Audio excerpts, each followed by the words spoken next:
आप सभी को प्रणाम, नमस्कार। निरंतर हमें भगवान की दिव्य वाणी श्रीमद् भागवत गीता के चिंतन का अवसर मिल रहा है। हृदय से हम भगवान को धन्यवाद देते हैं कि भगवान हमें अपनी वाणी का चिंतन और महात्माओं की वाणी का चिंतन करने का भी हमें यह सुअवसर भगवान दे रहे हैं। आज हम 13वें अध्याय के 24वें श्लोक से प्रारंभ करेंगे। अभी तक भगवान अर्जुन को ज्ञेय के विषय में बता चुके हैं, क्या ज्ञान है और क्या ज्ञेय है, इस विषय में भगवान बता चुके हैं। और अब आत्मा और परमात्मा के विषय के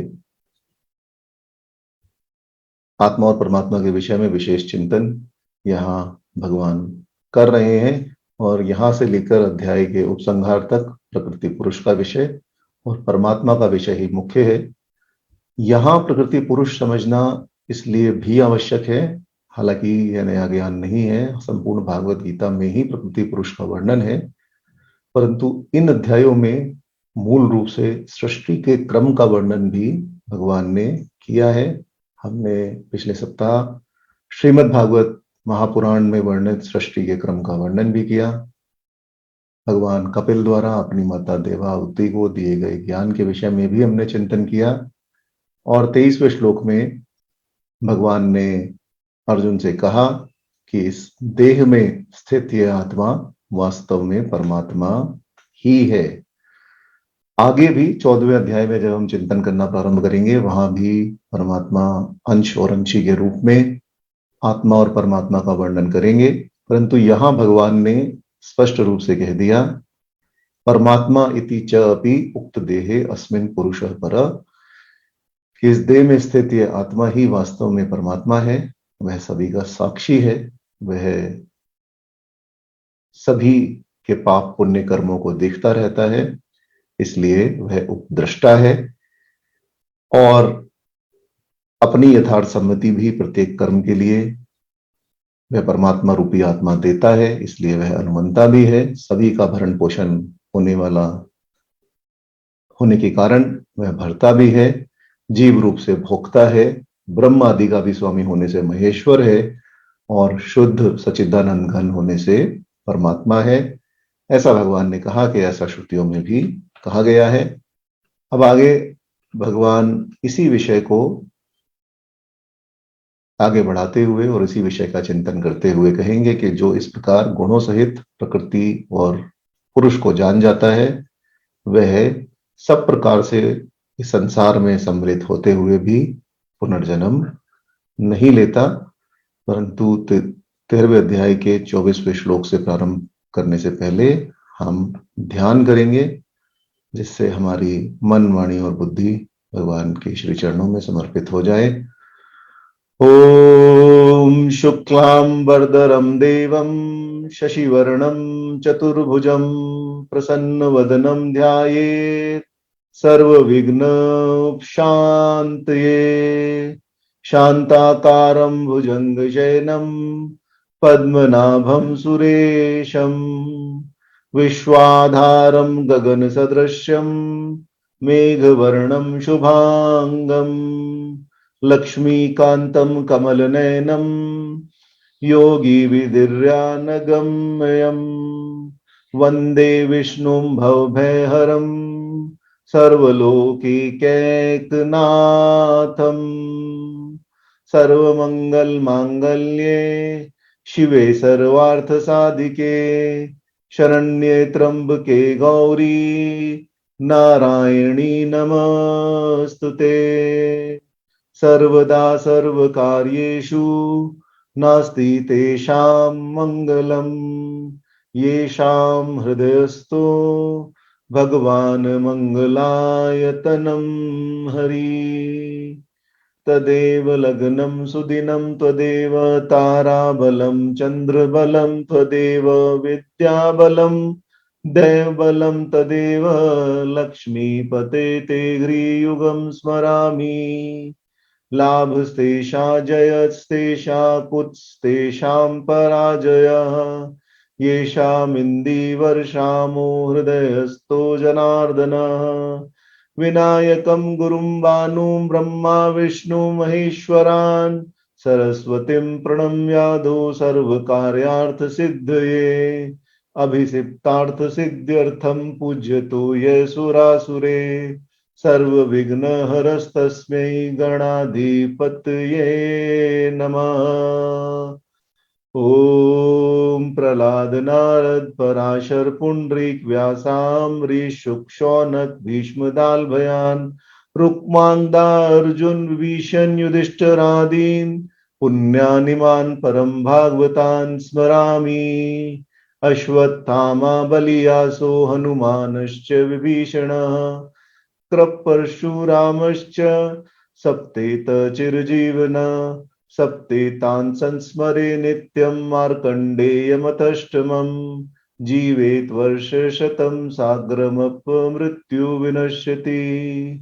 ॐ नारायणं नमस्कृत्यं नरं चैव नरोत्तमं देवीं सरस्वतीं व्यासं ततो जयमुदीरयेत्।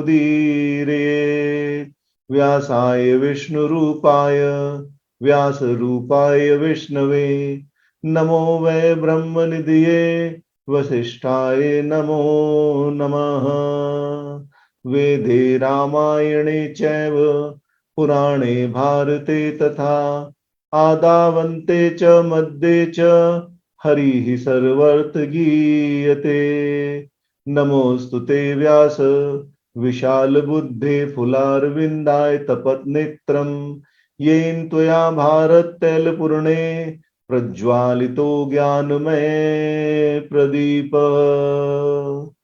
ओम सर्वपुनिषदो गावो दोग्धा गोपाल नंदना पार्थो वत्स सुधीर भोक्ता दुग्धम गीतामृतम महत् वसुदेव सुतं देवं कंस चाणूरमर्दनम देवकी परमानंदम कृष्णं वंदे जगद्गुरुम।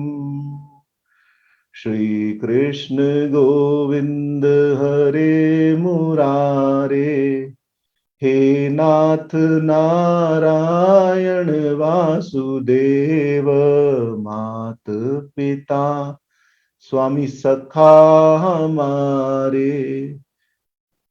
हे नाथ नारायण वासुदेव हरे राम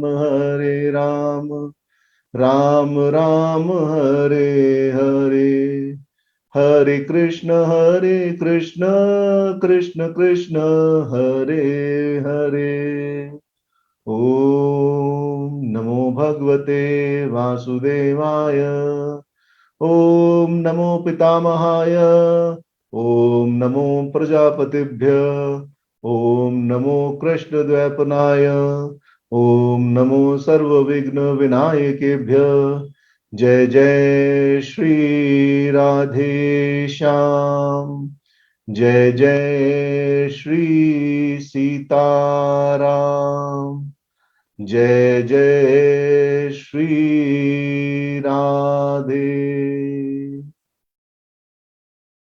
हरि शरणम। तो भगवान ने इस प्रकार यह कहते हुए कि परमात्मा ही इस देह में स्थित है, इस देह में स्थित आत्मा ही वास्तव में परमात्मा है, और इस विषय को अब आगे बढ़ाते हुए यही कहना प्रारंभ किया कि य एवं वेत्ति पुरुषम प्रकृतिं च गुणे सह सर्वथा वर्तमानोऽपि न स भूयोऽभिजायते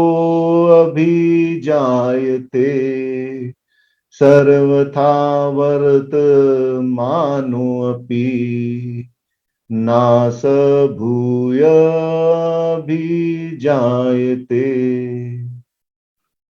तो 23वें श्लोक तक भगवान ने गुणों के सहित प्रकृति और पुरुष के स्वरूप का वर्णन करने के बाद अब इसे यथार्थ रूप में जानने का फल बताया और कहा कि जो मनुष्य इस प्रकार गुणों के सहित मनुष्य और प्रकृति को जानता है, वह सभी प्रकार से उसमें सम्मिलित होते हुए भी पुनर्जन्म नहीं लेता। इस प्रकार यह समझ लेना कि प्रकृति और पुरुष के जितने भी रूप प्रदर्शित होते हैं वह सभी उस एक परब्रह्म परमात्मा के ही अभिन्न स्वरूप हैं। प्रकृति के साथ उनकी भिन्नता अवश्य ही प्रतीत होती है, परंतु वास्तव में कोई भी भेद नहीं है। वह परमात्मा ही नित्य, शुद्ध, बुद्ध, मुक्त और अविनाशी तथा प्रकृति से सर्वथा अतीत है। इस बात को संशय रहित यथार्थ रूप से समझ लेना और आत्मा परमात्मा की दूरी को मिटाकर एकाकी भाव से उस सच्चिदानंद घन में नित्य स्थित हो जाना ही पुरुष को तत्व से जानना है। तीनों गुण प्रकृति से उत्पन्न है, इसका यहाँ संकेत भगवान एक प्रकार से दे रहे हैं 23वें और 24वें श्लोक में।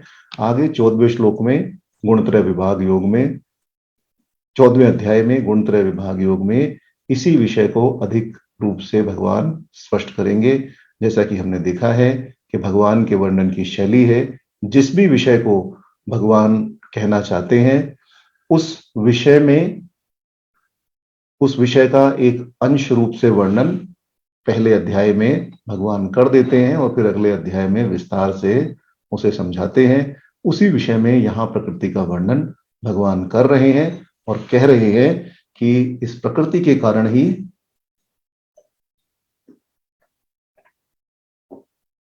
क्षमा चाहूंगा, और यहाँ कह रहे हैं कि इस प्रकृति के कारण ही तीनों गुणों का विभाग होता है और तीनों गुणों का विभाग होने के पश्चात ही पुरुष और प्रकृति का तत्व से ज्ञान संभव है। तीनों गुण प्रकृति से ही उत्पन्न है। समस्त विश्व को प्रकृति ने ही एक प्रकार से आच्छादित कर रखा है और वह नाशवान जड़ है, क्षणभंगुर है और अनित्य है। इस रहस्य को समझ लेना ही प्रकृति को तत्व से जानना है। प्रकृति और पुरुष के तत्व को जान लेने पर पुरुष का प्रकृति से संबंध समाप्त हो जाता है, क्योंकि प्रकृति और पुरुष का संयोग स्वप्न की भांति अवास्तविक और केवल अज्ञान जनित ही माना गया है। जब तक प्रकृति और पुरुष का पूर्ण ज्ञान नहीं होता तभी तक पुरुष का प्रकृति से और उसके गुणों से संबंध रहता है और तब भी तक उस अनेकों बार पुनर्जन्म होता रहता है। अब पुरुष और प्रकृति का विषय हम प्रारंभ से ही इसके विषय में चिंतन कर रहे हैं कि प्रकृति और पुरुष दोनों, परमात्मा और प्रकृति दोनों एक होते हुए भी अलग अलग हैं। परमात्मा और प्रकृति मिला जुला अंश प्रतीत होता है, परंतु परमात्मा ही प्रकृति है, प्रकृति ही परमात्मा है। परंतु इस प्रकार से जो दोनों में विभाग है, किस प्रकार प्रकृति केवल जड़ है और किस प्रकार परमात्मा चेतन है, जड़ और चेतन के संयोग से ही समस्त प्राणी मात्र की उत्पत्ति होती है। 14वें अध्याय के प्रथम, द्वितीय, तृतीय, चतुर्थ श्लोक में भी इसी विषय को भगवान आगे प्रतिपादित करेंगे। भारतीय दर्शन शास्त्र का यह सिद्धांत है कि ज्ञान की उत्पत्ति होने के पश्चात मुक्ति हो जाती है, परंतु साथ में यह भी सिद्धांत है कि जो कर्म किए जा चुके हैं उनका भोग करने के पश्चात ही वह क्षीण होते हैं। ऐसा नहीं है कि ज्ञान की उत्पत्ति हुई और मुक्ति की प्राप्ति हो गई। जो पूर्व कर्म है, जो इस जन्म के कर्म है, जो प्रारब्ध कर्म अपने साथ लेकर आए, उन सब को तो भोगना ही पड़ेगा। और पूर्व जन्मों के कर्मों को भोगने के लिए वर्तमान जन्म में ज्ञानोत्पत्ति से पिछले जन्म के किए गए कर्मों के भोग के ज्ञानोत्पत्ति के बाद भी कर्म चक्र चलता ही रहेगा और इसलिए उन कर्मों के भोग के लिए कम से कम एक जन्म और आवश्यक मानना ही होगा। हालांकि हमारा मानना यह है कि एक जन्म में इतने जन्मों द्वारा संचित जो कर्म है उनका नाश नहीं हो सकता। पुनर्जन्म ज्ञान उत्पत्ति के पश्चात लेते हुए धीरे धीरे ज्ञान की ओर मुड़ते हुए, परमात्मा की ओर मुड़ते हुए ही मोक्ष की प्राप्ति संभव है, अन्यथा मोक्ष की प्राप्ति संभव नहीं है। इसलिए इस विषय को, प्रकृति और पुरुष के विषय को समझना जानना अत्यंत ही आवश्यक है। ऐसा ही कुछ भगवान ने यहाँ प्रतिपादित भी किया है। अब जहां गीता में यह भी कहा गया यहाँ पर कि ना स भूयति जायते, उसको किस प्रकार से हम समर्थन कर सकते हैं, यदि ऐसा है कि हर बार जन्म लेना ही पड़ेगा और ऐसा नहीं हो सकता कि एक ही जन्म के पश्चात मुक्ति की प्राप्ति हो जाए। परंतु भगवान यहाँ कह रहे हैं कि जो मनुष्य इस प्रकार गुणों से सहित मनुष्य और प्रकृति को जानता है, प्रकृति और पुरुष को जानता है, वह सभी प्रकार से उसमें सम्मिलित होते हुए भी फिर पुनर्जन्म नहीं लेता। तो भगवान शंकराचार्य ने इस विषय में उत्तर दिया है कि ज्ञानोत्पत्ति के बाद ही सभी जो कृत अकृत कर्म है, जो किए गए, जो नहीं किए गए, जिन भी कर्मों का हमने संचय किया, वह सभी कर्म समाप्त हो जाते हैं।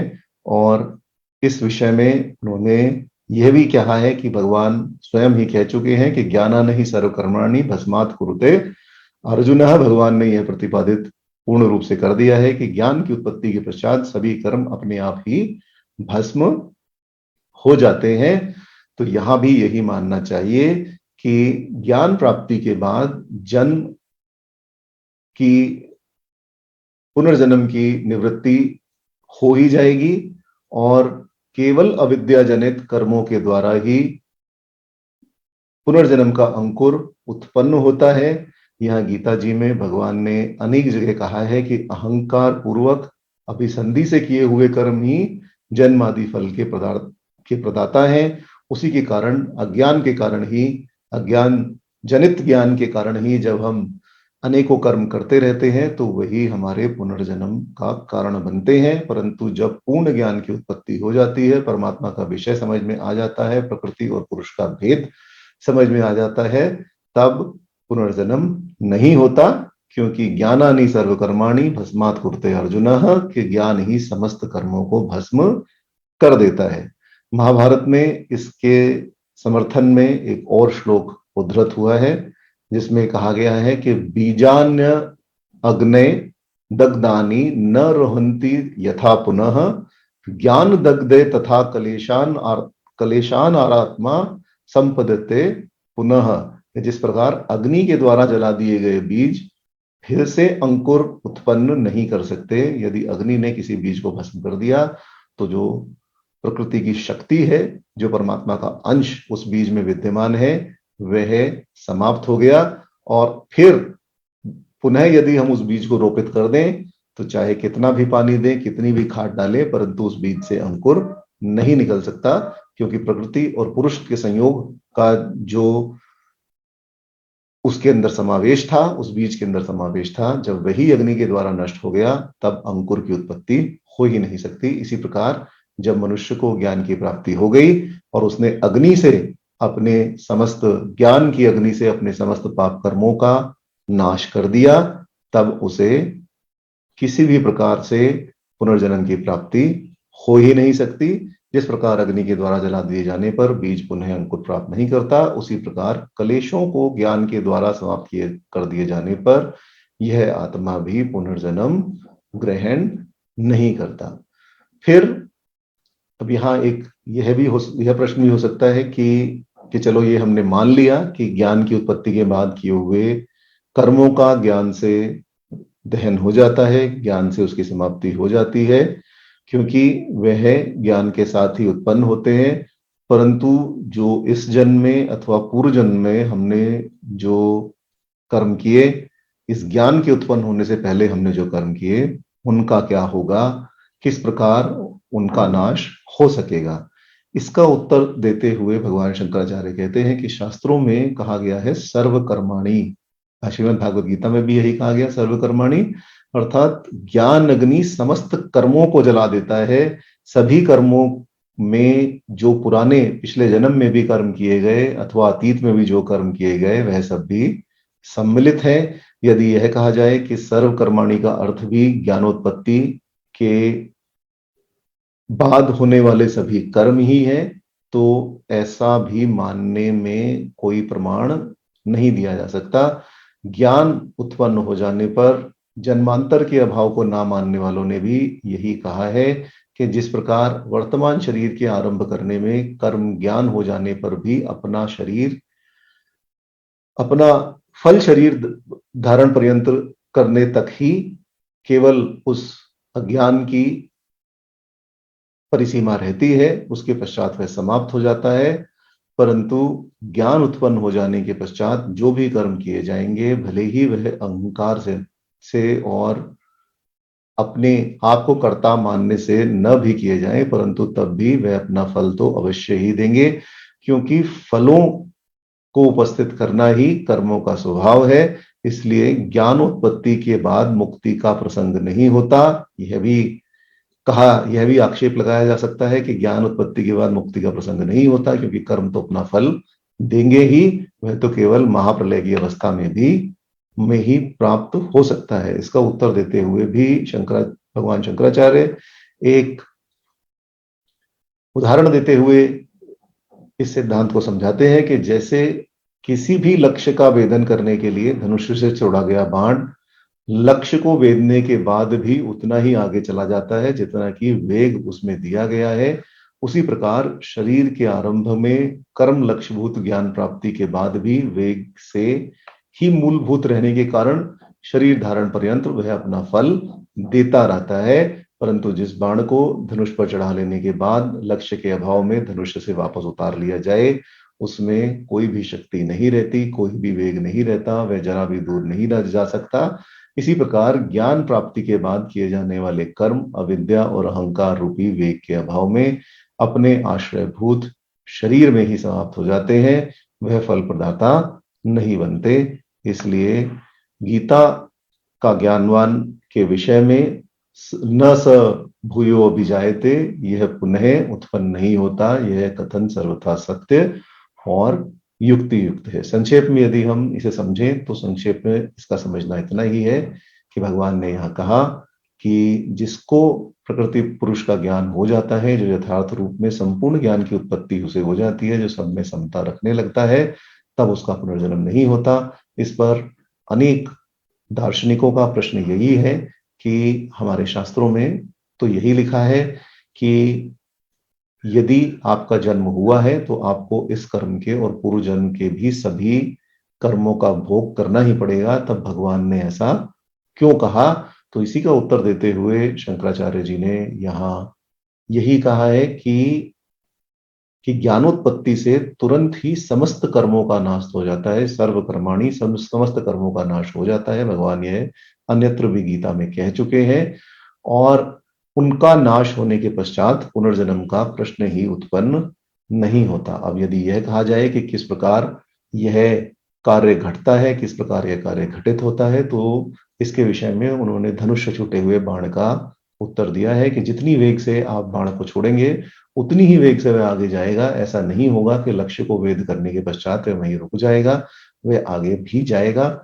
और इसी प्रकार जब ज्ञान की उत्पत्ति हो जाएगी और उस बाण का संधान ज्ञान की शक्ति के द्वारा किया जाएगा, तब वह उतना ही फल देगा जितना बल आपने ज्ञान का उसमें लगाया है, जिसके कारण वह अपने लक्ष्य से आगे नहीं जाएगा। और जितने भी अज्ञान जनित कर्म हमने पूर्व जन्मों से संचित कर रखे हैं, उन सब का नाश यहीं इस शरीर में हो जाएगा। जिस प्रकार अग्नि के द्वारा दग्ध किया हुआ बीज, अग्नि के द्वारा जला दिया गया बीज में अंकुर उत्पन्न नहीं होता, उसी प्रकार समस्त पापों को, समस्त कलेशों को जब ज्ञान के द्वारा समाप्त कर दिया जाएगा, तब यह आत्मा भी पुनर्जन्म ग्रहण नहीं करेगा। अब आगे इसी विषय को समझाते हुए भगवान श्री कृष्ण कहना प्रारंभ करते हैं। ध्यायेन आत्मनि पश्यन्ति केचित्तात्मनम् आत्मना अन्य सांख्येन योगेन कर्म योगेन च अपरे। कहा कि उस परमात्मा को कितने ही मनुष्यजन तो शुद्ध हुई सूक्ष्म बुद्धि के ध्यान के द्वारा अपने हृदय में आत्म साक्षात्कार करते हैं, और कितने ही सांख्य रूप योग से और कर्म योग के द्वारा उसका साक्षात्कार करते हैं। शब्द आदि विषयों से अपनी इंद्रियों को हटाकर उनको मन में स्थित करना, और मन में उस परमात्मा का निरंतर ध्यान करना, निरंतर उस परमात्मा को मन में स्थित रखना ही एक प्रकार से ध्यान है। तेल की धारा के समान निरंतर ज्ञान का चिंतन करते रहना, निरंतर परमात्मा का चिंतन करते रहना ही ध्यान है। इस प्रकार के ध्यान से जो शुद्ध अंतकरण बन गया है, उस शुद्ध अंतकरण में आत्मनि यानी बुद्धि के आत्मा को योगी, यानी अपनी बुद्धि में आत्मा को योगी देखते हैं और उसी में उन्हें परमात्मा का दर्शन होता है। अन्य विद्वान सांख्य योग से आत्मा का दर्शन करते हैं। इसका अर्थ यही है कि जो जो पृथ्वी के त्रिगुणात्मक शक्तियां हैं, सत्व, रज और तम, अथवा त्रिगुणात्मक जो रूप है, वह सभी भगवान के द्वारा ही दृश्य है। भगवान उनसे अलग, उनके कार्यों को देखने वाला, नित्य और गुणों से विलक्षण आत्मा है। ऐसा चिंतन ही सांख्य योग के द्वारा आत्मदर्शन कहलाता है। निष्काम और ईश्वर परायण बुद्धि से कर्म करते रहना ही कर्म योग है। कुछ विद्वान इसी प्रकार कर्म करते करते उस निर्मल ज्ञान को प्राप्त कर भगवान का दर्शन करते हैं। यही भगवान यहाँ संक्षेप से कह रहे हैं। भगवान का अभिप्राय यही है कि संपूर्ण पदार्थ मृग तृष्णा के जल की भांति अथवा स्वप्न के समान माया मात्र है।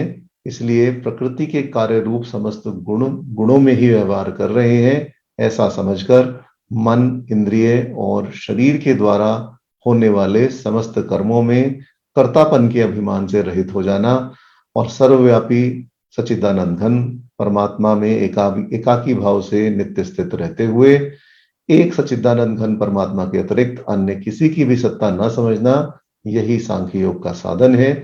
और इसके द्वारा जो आत्मा और परमात्मा के अभेद का प्रत्यक्ष कर लेता है, वह ब्रह्म भाव में ही अभिन्न भाव से स्थित हो जाता है। यही सांख्य योग के द्वारा आत्मा को आत्मा में देखना है।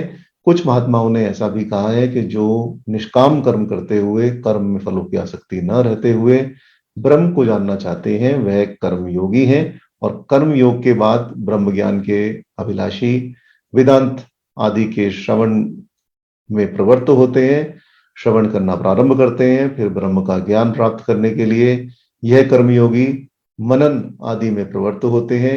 फिर यह एक प्रकार से सांख्य के अनुयायी ही बन जाते हैं। और इस प्रकार निरंतर मनन करते रहने पर, निरंतर चिंतन करते रहने पर जब ब्रह्म की सत्ता का निश्चय हो जाता है, तब यह विद्वान जन ब्रह्म से विपरीत ज्ञान, अर्थात जितने भी देह आदि का ज्ञान है, आत्मबुद्धि का ज्ञान है, उन सभी को हटाने के लिए ध्यान मार्ग का आश्रय लेते हैं।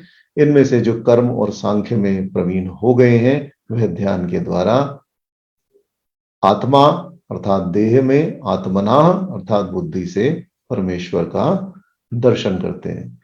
जिन्होंने कर्म मार्ग का आश्रय नहीं लिया है, वह सांख्य योग अर्थात विचारात्मक योग का आश्रय लेकर ध्यान करते हैं। और तभी ईश्वर की प्राप्ति उन्हें हो पाती है।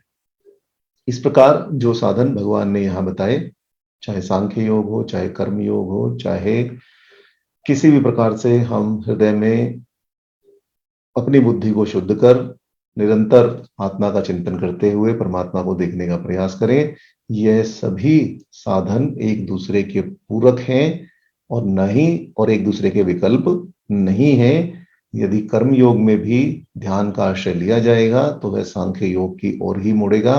और सांख्य योग तब तक संभव नहीं होगा जब तक कर्म योग का यथार्थ रूप में चिंतन न कर लिया जाए, जब तक फलों में आसक्ति को न छोड़ दिया जाए, तब तक सांख्य योग का कार्य भी नहीं बनेगा।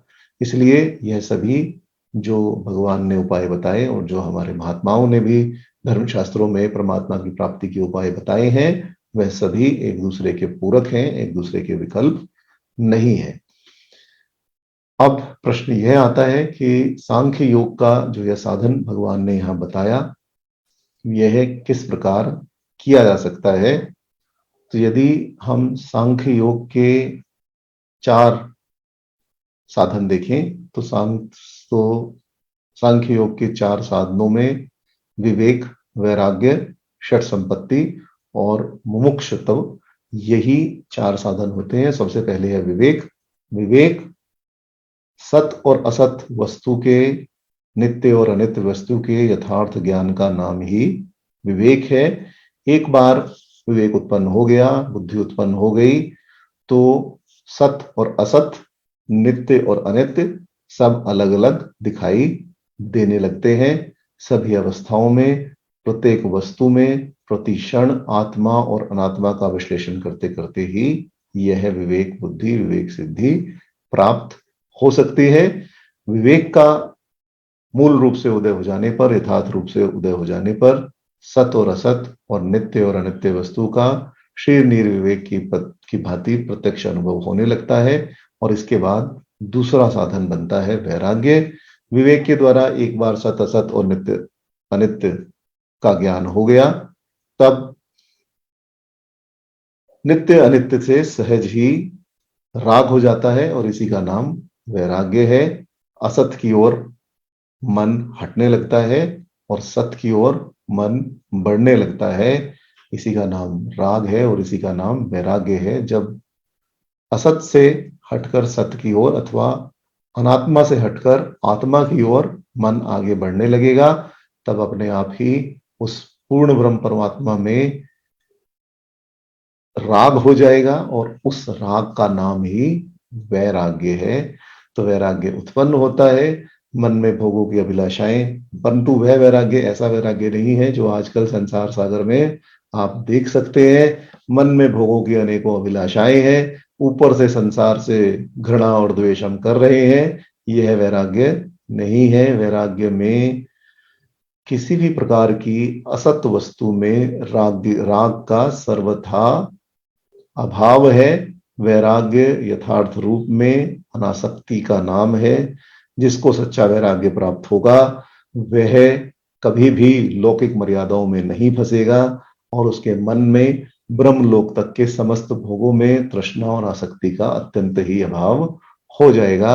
ऐसा नहीं है कि गेरुए वस्त्र पहनकर मंच पर बैठकर बड़े बड़े प्रवचन दें और कहें कि हमें केवल परमात्मा की ओर ही बुद्धि को मोड़ना चाहिए और असत वस्तु से हटाकर सत की ओर हमें अपने मन को आगे बढ़ाना चाहिए। और पता चला कि वो जो बड़ा प्रोग्राम हो रहा है, जो वह प्रवचन कथा हो रही है, वो तो किसी सेठ ने स्पॉन्सर की है, अच्छा मोटा पैसा उसमें लगा है और जो कथावाचक है उसके भी अपने 50 नखरे, सुबह से लेकर शाम तक 50 नखरे हैं और कथावाचक भी एक बहुत ही मोटी फीस उस कथा को कहने के लिए ले रहे हैं। तब ये केवल दंभ है, ये है कोई किसी प्रकार का ना तो वैराग्य है और ना ही ब्रह्म का साधन है।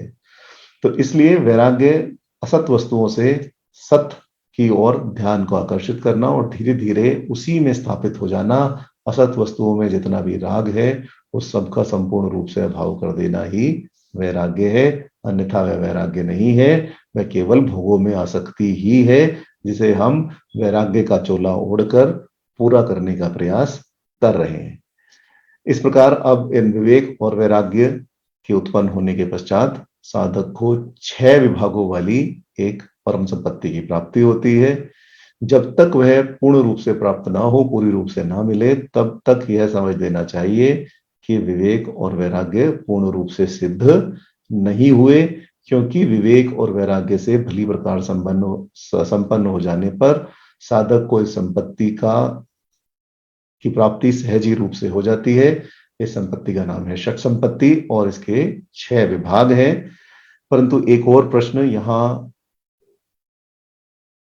उसका उत्तर देना आवश्यक है। कुछ लोग समझते हैं कि वैराग्य का अर्थ है केवल गेरुए वस्त्र पहनकर भगवान का नाम का जप करना और जाकर एकांत में सेवन करना। वैराग्य उसका नाम नहीं है। वह वैराग्य में एक साधन हो सकता है, परंतु वैराग्य उसका नाम नहीं है। वैराग्य का मतलब है कि आप संसार में रहते हुए भी, अपने सांसारिक कर्म करते हुए भी अपनी बुद्धि से केवल परमात्मा का चिंतन करते रहें और लौकिक वस्तुओं से अपने मन को हटा लें। उदाहरण आप ले सकते हैं, गीता प्रेस के संस्थापक श्री और अनेक ग्रंथों की, अनन्य ग्रंथों की रचना करने वाले और सनातन धर्म की को आगे बढ़ाने के लिए जितना अधिक कार्य इन्होंने किया, किसी अन्य मनुष्य ने नहीं किया। श्री हनुमान प्रसाद जी पोद्दार, जिनको भाई जी भी कहा जाता है, उनके प्रवचन भी आप चाहेंगे तो आपको अनेकों जगह मिल जाएंगे। आप देखेंगे कि किस प्रकार गृहस्थ जीवन में रहते हुए भी उन्होंने इतनी सिद्धि की उच्च अवस्था प्राप्त की, जिसे साधु जन भी प्राप्त नहीं कर पाते। जन्म से साधु बने हुए हैं, परंतु मन में लोभ नहीं गया, तब वह किसी भी प्रकार का वैराग्य नहीं है, वह तो केवल विषयों का सेवन ही है। तो भाई जी का उदाहरण आप ले सकते हैं कि किस प्रकार भाई जी ने संपूर्ण जीवन गृहस्थ में बिताया। उनका जो वेश था वह भी गृहस्थ वेश था। आप उन्हें देखेंगे, उनकी फोटो जितनी भी देखें वह सभी कुर्ते पजामे में ही आपको मिलेंगी। कोई ऐसा कुछ खास अलंकार या कुछ ऐसा कुछ खास उन्होंने चिंतन कभी नहीं किया, ऐसा कुछ दिखावा नहीं किया जिससे यह प्रतीत हो कि वह एक विशेष संप्रदाय के हैं। परंतु तब भी उन्होंने केवल भगवान की सेवा करते हुए भगवान के अन्य दिव्य ग्रंथों का इतना सुंदर रूपांतर भी किया और अनेकों लेखकों को प्रेरणा भी दी, महात्माओं की वाणियों को भी प्रकाशित किया, और एक प्रकार से सनातन धर्म को गति देने में 20वीं शताब्दी में भाई जी का, श्री हनुमान प्रसाद पोद्दार जी का बहुत बड़ा हाथ है। तो वैराग्य का मतलब केवल यह नहीं है कि आप सब कुछ छोड़कर, अपना सब संसार में सब कुछ छोड़कर जंगल में जाकर भगवान के नाम का जप करने लग जाएं, या भगवान के नाम का जप करें और आसक्ति आपकी घर में ही रहे कि मेरे घर में क्या हो रहा होगा, तब वह वैराग्य नहीं है। तो वैराग्य का अर्थ केवल इतना है कि समस्त भोगों में तृष्णा और आसक्ति का अभाव और मन में केवल परमात्मा के प्रति ही उत्कंठा। इसके बाद छठ संपत्ति। छठ संपत्ति के 6 विभाग है। सबसे पहले शम, मन को संपूर्ण रूप से नियंत्रित कर लेना, मन का शांत और निश्चल हो जाना ही शम है। विवेक और वैराग्य की प्राप्ति हो जाने पर स्वाभाविक रूप से मन निश्चल और शांत हो ही जाएगा, क्योंकि जब आपने असत वस्तुओं से अपने मन को हटा लिया, तब उन असत वस्तुओं को मन से हटाते ही मन में उस सत का भाव ही उत्पन्न होगा, परमात्मा के प्रति ही रुचि होगी। और जब परमात्मा के प्रति रुचि उत्पन्न होगी, तब संसारिक वस्तुओं से, संसारिक भोगों से मन अपने आप ही हट जाएगा। संसारिक वस्तुओं से, संसारिक भोगों से मन के हटते ही मन में शांति भी स्थापित हो जाएगी, और इसी का नाम शम है। एक क्षण का समय मुझे दीजिएगा।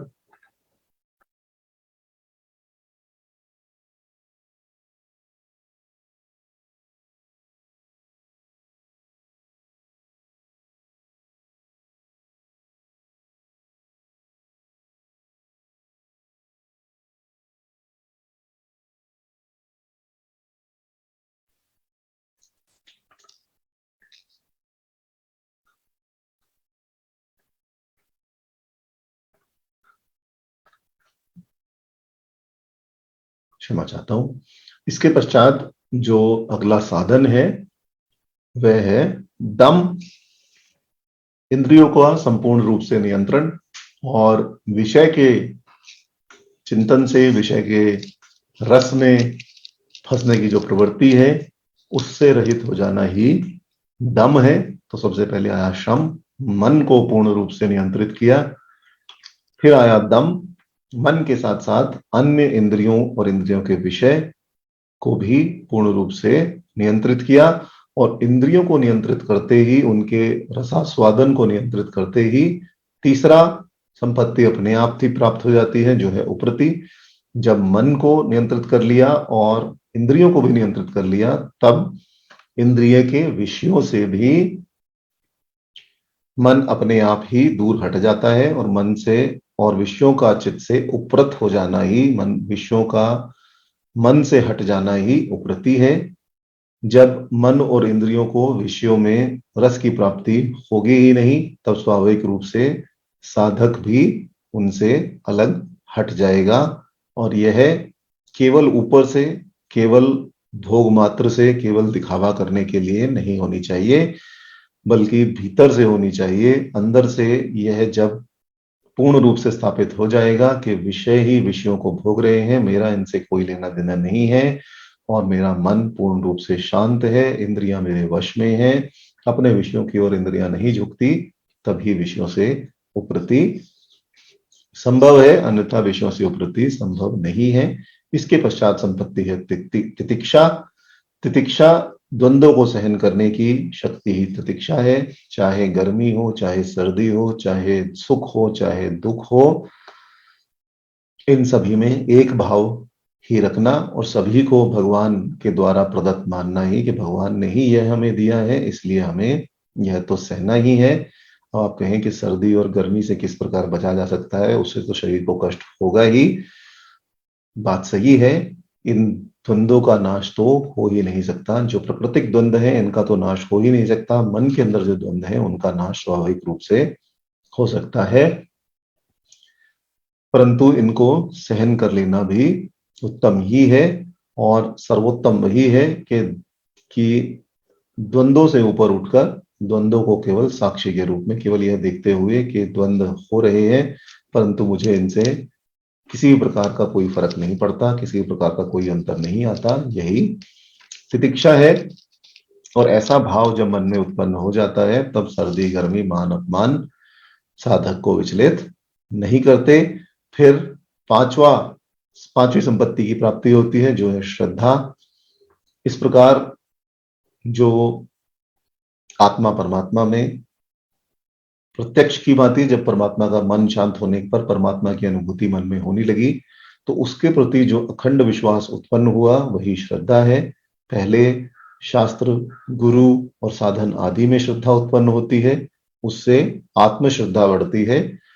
परंतु जब आत्म स्वरूप में पूर्ण श्रद्धा नहीं होती तब एक मात्र निर्गुण ब्रह्म को लक्ष्य बनाकर उसमें बुद्धि की स्थिति नहीं हो सकती। बुद्धि को स्थित करने के लिए सबसे पहले शम, दम और उपरति के पश्चात ही ब्रह्म भाव मन में उत्पन्न हो सकता है और तभी पूर्ण श्रद्धा, पूर्ण रूप से भगवान के प्रति समर्पण की भावना मन में उत्पन्न होगी। इसके पश्चात आता है मुमुक्षत्व। इस प्रकार जब विवेक, वैराग्य और षट संपत्ति की प्राप्ति हो जाती है तब साधक स्वाभाविक रूप से ही अविद्या के बंधन से मुक्त हो जाता है और सभी ओर से चित्त हटाकर, सभी ओर से अपने मन को हटाकर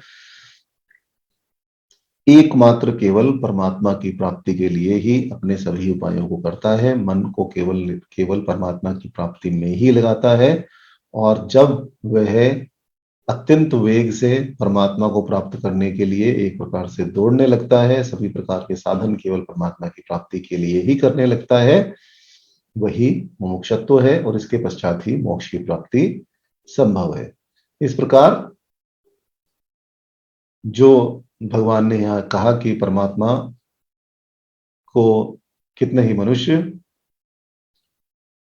शुद्ध सूक्ष्म बुद्धि के द्वारा हृदय में साक्षात्कार करते हैं और कितने ही कर्म योग के द्वारा अथवा सांख्य योग के द्वारा उसका साधन करते हैं। परंतु जो ऐसा नहीं करते वह क्या करते हैं, इस विषय में कहते हुए भगवान आगे कहना प्रारंभ करते हैं। अन्ये त्वम् अजानन्तः श्रुत्वा नेभ्य उपासते ते अपि च तिरन्ति एव मृत्युं श्रुतिपरायणाः ते अपि च तितरन्तेव मृत्युं श्रुतिपरायणाः। अन्य लोग जो सांख्य योग और कर्म योग का सहारा नहीं लेते वह दूसरों से सुनकर ही उपासना करते हैं। वह श्रवण परायण मनुष्य भी मृत्यु रूप संसार सागर को पार कर ही जाते हैं। तो भगवान ने यह स्पष्ट कर दिया कि यदि आप कहें कि सांख्य योग कर्म योग तो हमसे बन नहीं सकता तो हम क्या करें, तो महात्माओं की वाणी सुने, महात्माओं की वाणी सुनकर उपासना करें। उपासना करने के पश्चात श्रवण परायण मनुष्य भी संसार सागर को पार कर जाते हैं। भगवान यहाँ यही कह रहे हैं, जो न ध्यान की प्रक्रिया को जानते हैं, न सांख्य योग से परिचित हैं और न ही ईश्वर के प्रति पूर्ण रूप से समर्पण की बुद्धि उनकी बनी है, अथवा न ही वह निष्काम कर्म को करना जानते हैं, सभी कर्मों में फल की प्राप्ति ही एक प्रकार से उनका लक्ष्य है। वह आचार्यों से सुनकर, महात्माओं से सुनकर उन उपदेशों का ही आश्रय लेते हैं। ऐसे श्रवण परायण मनुष्य भी मृत्यु को पार कर आत्मभाव से मुझे प्राप्त कर लेते हैं। श्री रामानुजाचार्य ने यहाँ ध्यान का अर्थ भक्ति योग किया है, अर्थात भक्ति योग से ही विद्वान मुझे प्राप्त कर सकता है। भगवान यहाँ कह रहे हैं कि यदि सांख्य योग का आश्रय ना ले पाओ, कर्म योग का आश्रय ना ले पाओ, तो केवल भक्ति योग का ही आश्रय लो। और भक्ति योग का आश्रय लेने के लिए, मन में भक्ति को स्थापित करने के लिए, मन को परमात्मा की ओर मोड़ने के लिए क्या करो? महात्माओं की वाणी सुनो, क्योंकि महात्माओं की वाणी सुनकर मन में भक्ति की उत्पत्ति होगी और भक्ति योग के द्वारा परमात्मा की प्राप्ति पूर्ण रूप से संभव है। समस्त शास्त्र इसी का प्रतिपादन करते हैं। इसलिए उन्हें भी मृत्यु रूप जो मनुष्य श्रवण परायण होंगे, वह भी संसार सागर को पार कर परमात्मा को ही प्राप्त कर जाएंगे। भगवान का अभिप्राय यहाँ यही है कि सांख्य योग, अब सांख्य योग का हम पहले भी अनेक बार चिंतन कराए हैं, परंतु यदि संक्षेप में देखें तो सत्व, रज और तम, यह तीन गुण इस प्रकृति में विद्यमान है, संसार में विद्यमान है। उनको अलग अलग देखने वाले और उनके कर्मों को भी अलग अलग देखने वाला नित्य और विलक्षण आत्मा है, ऐसा चिंतन ही सांख्य योग है। यही आत्मदर्शन है सांख्य योग के द्वारा। निष्काम और ईश्वर परायण बुद्धि से कर्म करते हुए कर्म के फल में आसक्ति का त्याग कर देना ही कर्मयोग है। जो न तो ध्यान की प्रक्रिया को ही जानते हैं और जो न ही सांख्य योग से परिचित हैं और न ही जिनमें ईश्वर अर्पण बुद्धि से निष्काम करने की ही भावना है, वह केवल महात्माओं के उपदेशों का आश्रय लेकर ही मुझे पार कर सकते हैं। जो सुनने के परायण होते हैं, अर्थात जैसा सुनते हैं उसी के अनुसार साधन करने में श्रद्धा और प्रेम के साथ तत्परता से लग जाते हैं। इसी प्रकार के अल्पबुद्धि मनुष्य दूसरों से सुनकर भी उपासना करके मृत्यु से पार हो जाते हैं, इसमें किसी प्रकार का संदेह नहीं है। फिर जो साधक इन तीनों में से, कर्मयोग, सांख्य योग अथवा भक्ति योग में से किसी एक का भी साधन पूर्ण रूप से करते हैं, वह तो संसार सागर को पार कर ही जाते हैं, इसमें कोई भी संदेह नहीं होना चाहिए। इस विषय में छातंग्य उपनिषदों में जवाला के पुत्र सत्यकाम की कथा मिलती है। सत्यकाम ब्रह्म को जानने की इच्छा से गौतम गोत्रीय महर्षि हरिद्र मत के पास गए और वहां बातचीत होने पर गुरु ने 400 अत्यंत ही दुर्बल और कृश गायें सत्यकाम को दे दी और कहा कि हे सौम्य, तुम इन गौओं के पीछे पीछे जाओ और इनका ध्यान रखो। गुरु की आज्ञा को भगवान की आज्ञा मानकर अत्यंत श्रद्धा और उत्साह के साथ वे उन्हें वन की ओर ले जाने लगे और सत्यकाम ने अपने आचार्य को, महर्षि हरिद्रुमत को कहा कि मैं इन्हें 1000 जब इनकी संख्या हो जाएगी तभी मैं इनको वापस लेकर लौटूंगा। आचार्य ने कहा बहुत अच्छा, जब तुम वापस आओगे तब तुम्हें मैं ब्रह्म का उपदेश दूंगा।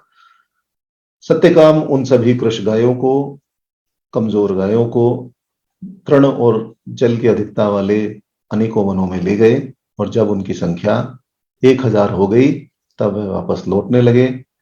वापस लौटने में आचार्य की आज्ञा का पालन और गौ सेवा का फल उन्हें यह प्राप्त हुआ कि लौटते लौटते रास्ते में ही सबसे पहले उन्हें वृषभ, उसके पश्चात अग्नि, फिर हंस और फिर मधु के द्वारा ब्रह्म ज्ञान की प्राप्ति हो गई। जब वह वापस आश्रम में पहुंचे तब भगवान ने कहा ब्रह्म के विषय, तब महर्षि हरिद्रमत ने ब्रह्म के विषय को कहना प्रारंभ किया और सत्यकाम ने कहा कि यह सब तो मैं पहले से ही जानता हूं। जब आचार्य ने पूछा कि तुम्हें किस प्रकार इस ज्ञान की प्राप्ति हुई, तो उन्होंने फिर कहा कि मुझे वृषभ, अग्नि और हंस ने उपदेश दिया है और इन्हीं के द्वारा मुझे ब्रह्म की प्राप्ति हो गई है। तो इस प्रकार आचार्यों के उपदेशों का पालन करने के पश्चात भी ब्रह्म की प्राप्ति पूर्ण रूप से संभव है। इस प्रकार जो इन उपायों के द्वारा ब्रह्म साक्षात्कार बताया गया है, कुछ विद्वान तो उसे सत्य साक्षात्कार और प्रमाण युक्त मानते हैं, तथा कुछ विद्वान यह कहते हैं कि वह ब्रह्म का साक्षात्कार नहीं है, परंतु केवल ब्रह्म के साक्षात्कार का भ्रम है। क्योंकि जिस प्रकार दूर से चमकती हुई मणि को देखकर यह समझ लेना कि यह मणि ही चमक रही है, जैसे एक मणि की आकृति शीशे में दिखाई दे और शीशे में दर्पण में उस आकृति को देखते हुए यह समझ लिया जाए कि वास्तव में यही यही मणि है और उसी के चिंतन में मनुष्य लगा रहे, तब वह पूर्ण रूप से ब्रह्म साक्षात्कार नहीं है। परंतु जब वह मणि को प्राप्त करने के लिए प्रयास करता है और जिस ओर से मणि की छटा दर्पण में पड़ रही है उस ओर ध्यान करने के पश्चात मणि को प्राप्त करने का उपाय करता है, तब उसे वह प्राप्त कर लेता है। इसलिए परमात्मा की प्राप्ति में ही अपने समस्त शरीर को, अपने समस्त साधनों को, अपनी समस्त इंद्रियों को लगाना चाहिए। यहां भी ऐसा ही है। महात्माओं ने यह भी कहा है कि ऊपर जो उपाय कहे गए, सांख्य योग, कर्म योग और भक्ति योग अथवा आचार्य के उपदेश के द्वारा परमात्मा की प्राप्ति, इसमें तत्व त्वमसि का ही उदाहरण है। त्वम पदार्थ जो प्रयगात्मा है उसी का साक्षात्कार होता है।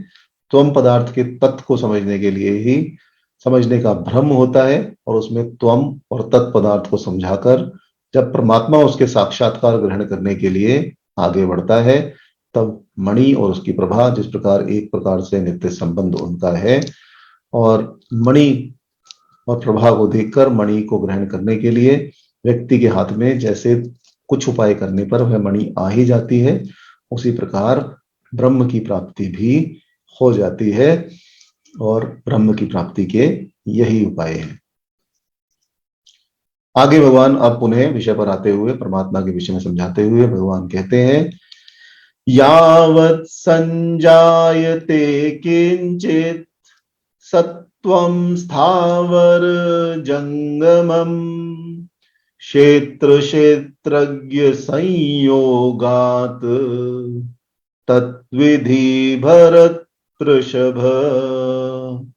हे भरत श्रेष्ठ, समस्त संसार में जितने भी चर अचर प्राणी या पदार्थ उत्पन्न होते हैं उन्हें तुम क्षेत्र और क्षेत्रज्ञ के संयोग से उत्पन्न हुआ ही जानो। तो भगवान ने स्पष्ट कर दिया कि प्रकृति और पुरुष, क्षेत्र और क्षेत्रज्ञ के द्वारा ही समस्त प्राणियों की उत्पत्ति होती है। यही विषय 14वें अध्याय में भी अत्यंत विस्तार से भगवान समझाएंगे। भगवान शंकराचार्य यहाँ एक प्रश्न उठाते हैं कि क्षेत्र और क्षेत्रज्ञ के संयोग से यहाँ क्या अर्थ है, इसका क्या अभिप्राय है। कुएं से जल निकालने के लिए मटके का रस्सी से जो संयोग किया जाता है वह संयोग तो यहाँ संभव नहीं है, क्योंकि क्षेत्रज्ञ तो आकाश के समान ही निरअव्यय है, उसका कोई भी अव्यय नहीं है, उसके कोई भी अलग अलग, आप उसे अलग अलग नहीं बांट सकते, उसका किसी प्रकार से विभाजन नहीं किया जा सकता। और दो अव्ययी द्रव्यों का जिस प्रकार संबंध बन सकता है वैसा संबंध यहाँ नहीं बन सकता, क्योंकि जिस प्रकार कार्य कारण भाव से दोनों का अंतर दिखाई देता है, वह कार्य कारण का क्षेत्र और क्षेत्रज्ञ के विषय में वह कार्य कारण का भाव यहाँ दिखाई नहीं देता। तब यहाँ इस संयोग के विषय में भगवान क्या कहना चाहते हैं, तो इसी का उत्तर देते हुए भगवान शंकराचार्य लिखते हैं कि क्षेत्र और क्षेत्रज्ञ विषयी और विषय तथा अभिन्न स्वभाव वाले हैं। उसमें से एक के धर्म को दूसरे में समझ लेना, यही मिथ्या रूप से इनका संयोग है। और इन दोनों का अलग अलग स्वरूप न जानने के कारण, जिस प्रकार रस्सी और सर्प के स्वरूप को अलग अलग न समझने की दशा में सर्प का मिथ्या ज्ञान रस्सी पर हो जाता है, अथवा जैसे रांगे और रजत के स्वरूप को न जानने की दशा में रांगे को ही रजत समझ लिया जाता है, वैसे ही जो यह ब्रह्म रूप संयोग है यह क्षेत्र और क्षेत्रज्ञ का ही है, जिससे स्थावर और जंगम सभी वस्तुओं की सृष्टि हो जाती है, जो कि वास्तव में मिथ्या ज्ञान को दूर करना ही है। ज्ञेय ब्रह्म क्षेत्र को माया के द्वारा प्रदर्शित जिसी प्रकार की वस्तु का ध्यान किया जाता है, जिस प्रकार स्वप्न में दिखाई देने वाली वस्तुओं की तरह व्यक्ति यह समझने लगता है कि मुझे संपूर्ण वस्तुओं का ज्ञान हो गया, परंतु उसे वास्तव में ज्ञान नहीं होता। इसी विषय को यहाँ क्षेत्र और क्षेत्रज्ञ के विषय में समझाया गया कि संपूर्ण स्थावर जंगम प्राणियों की उत्पत्ति क्षेत्र और क्षेत्रज्ञ के संयोग से ही होती है, परंतु इसका यथार्थ ज्ञान प्राप्त करना इतना सरल नहीं है। इसी को आगे 14वें अध्याय में भी भगवान स्पष्ट करेंगे। श्री रामानुजाचार्य ने यहाँ यह भी लिखा है कि सभी स्थावर जंगम पदार्थ क्षेत्र क्षेत्र के संयोग से ही होते हैं, इन दोनों के अलग अलग रहने से कुछ भी उत्पन्न नहीं होता। आगे भगवान कहते हैं कि जितने भी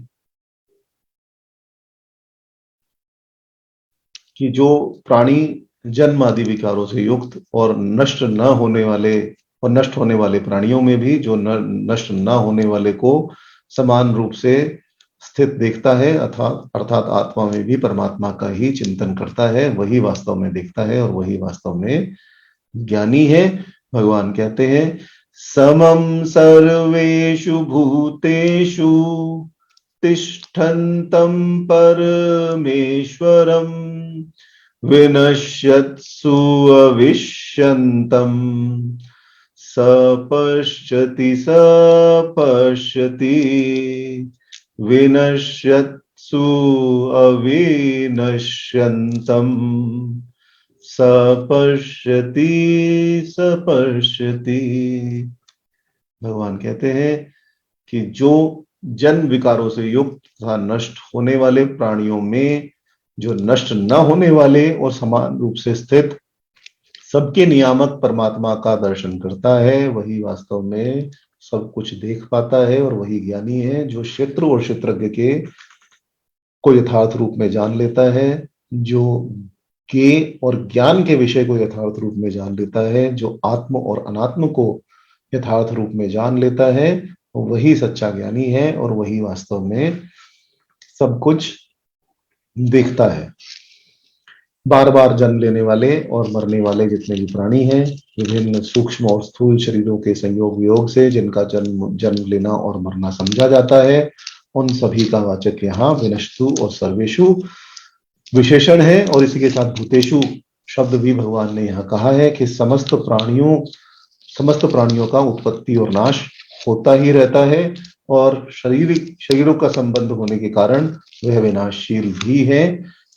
यहाँ ध्यान में रखने वाली बात यह है कि विनाश होना शरीर का धर्म है, आत्मा का नहीं है। आत्मा नित्य और अविनाशी है, वह शरीरों के भेद से विभिन्न प्रतीत अवश्य होता है, परंतु सभी प्राणी समुदायों में, सभी प्राणियों में वह एक प्रकार से वस्तुतः एक ही स्थित है, एक ही परमात्मा का अंश, एक ही परमात्मा का प्रतिबिंब विभिन्न जीवों में हो रहा है। और यही तत्वज्ञानी समझ सकते हैं, क्योंकि तत्वज्ञानी मनुष्य की दृष्टि राग द्वेष आदि से मुक्त हो जाती है। उनको कोई भी पदार्थ अच्छा या बुरा प्रतीत नहीं होता, सभी पदार्थ उन्हें समान रूप से प्रतीत होते हैं। संसार के सभी पदार्थ नाशवान है, यह वह तत्वज्ञानी मनुष्य समझ जाता है, और इसके कारण वह कभी भी इन सभी पदार्थों में आसक्त नहीं होता, और आत्म अनात्म का के विषय को संपूर्ण रूप से समझने के कारण ही उसे सच्चा ज्ञानी माना जाता है। क्योंकि तत्व ज्ञान के बाद जो दृष्टि प्राप्त होती है, उसमें किसी भी प्रकार का कोई भी भेद इस संसार में प्रदर्शित नहीं होता। समान भाव से वह देखता ही नहीं, परंतु अनुकूल समान भाव से व्यवहार भी वह करता है। प्रकृति के नियम भी उसका कुछ नहीं बिगाड़ सकते। यदि वह विष को भी अमृत के समान ग्रहण कर ले, तब उसकी मृत्यु नहीं होती। अब आप कहेंगे यह कैसे संभव है?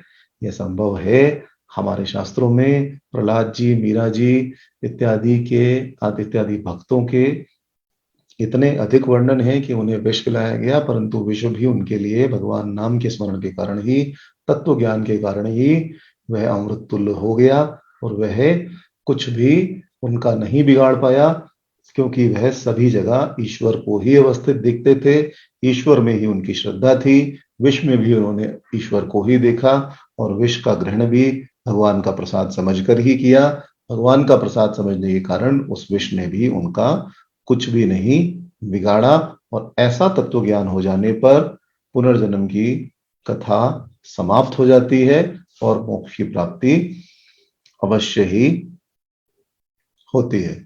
अब यहाँ जो देखता है वही यथार्थ देखता है। इस वाक्य से भगवान ने यही भाव यहाँ दिया है कि जो इस नित्य चेतन एक आत्म तत्व को इस प्रकार निर्विकार, अविनाशी और असंग रूप से सभी और संभाव से स्थित देखता है, वही यथार्थ रूप से देखता है। जो इस शरीर के साथ जन्म, मरण, सुख, दुख इत्यादि को समझता है, उनका देखना यथार्थ में देखना नहीं है, इसलिए वह सब कुछ देखते हुए भी नहीं देखते। आत्म और अनात्म वस्तुओं में भेद हो जाना और सभी और परमात्मा को स्थित देखना, यह समझना कि परमात्मा ही इस सृष्टि के कर्ता, भरता और हंता है, यही मूल रूप से देखना है और यही तत्व ज्ञान है। यही श्री रामानुजाचार्य ने भी लिखा, ने भी चिंतन किया है कि जो आत्मा को समान भाव से न देखकर देव, मनुष्य आदि विषम आकारों में देखता है, उसे जन्म विनाश आदि से युक्त समझता है, वह इस संसार चक्र में ही फंसा रहता है। उसे तत्व ज्ञान की प्राप्ति नहीं होती और तत्व ज्ञान की प्राप्ति न होने के कारण परमात्मा की प्राप्ति भी उसे नहीं होती। अंतिम फल मोक्ष की प्राप्ति भी उसे नहीं होती। भगवान आगे कहते हैं, समं पश्यन् हि सर्वत्र समविस्थम् ईश्वरम् न हि नस्ति आत्मनात्मनम् तत्यति परां गतिम्।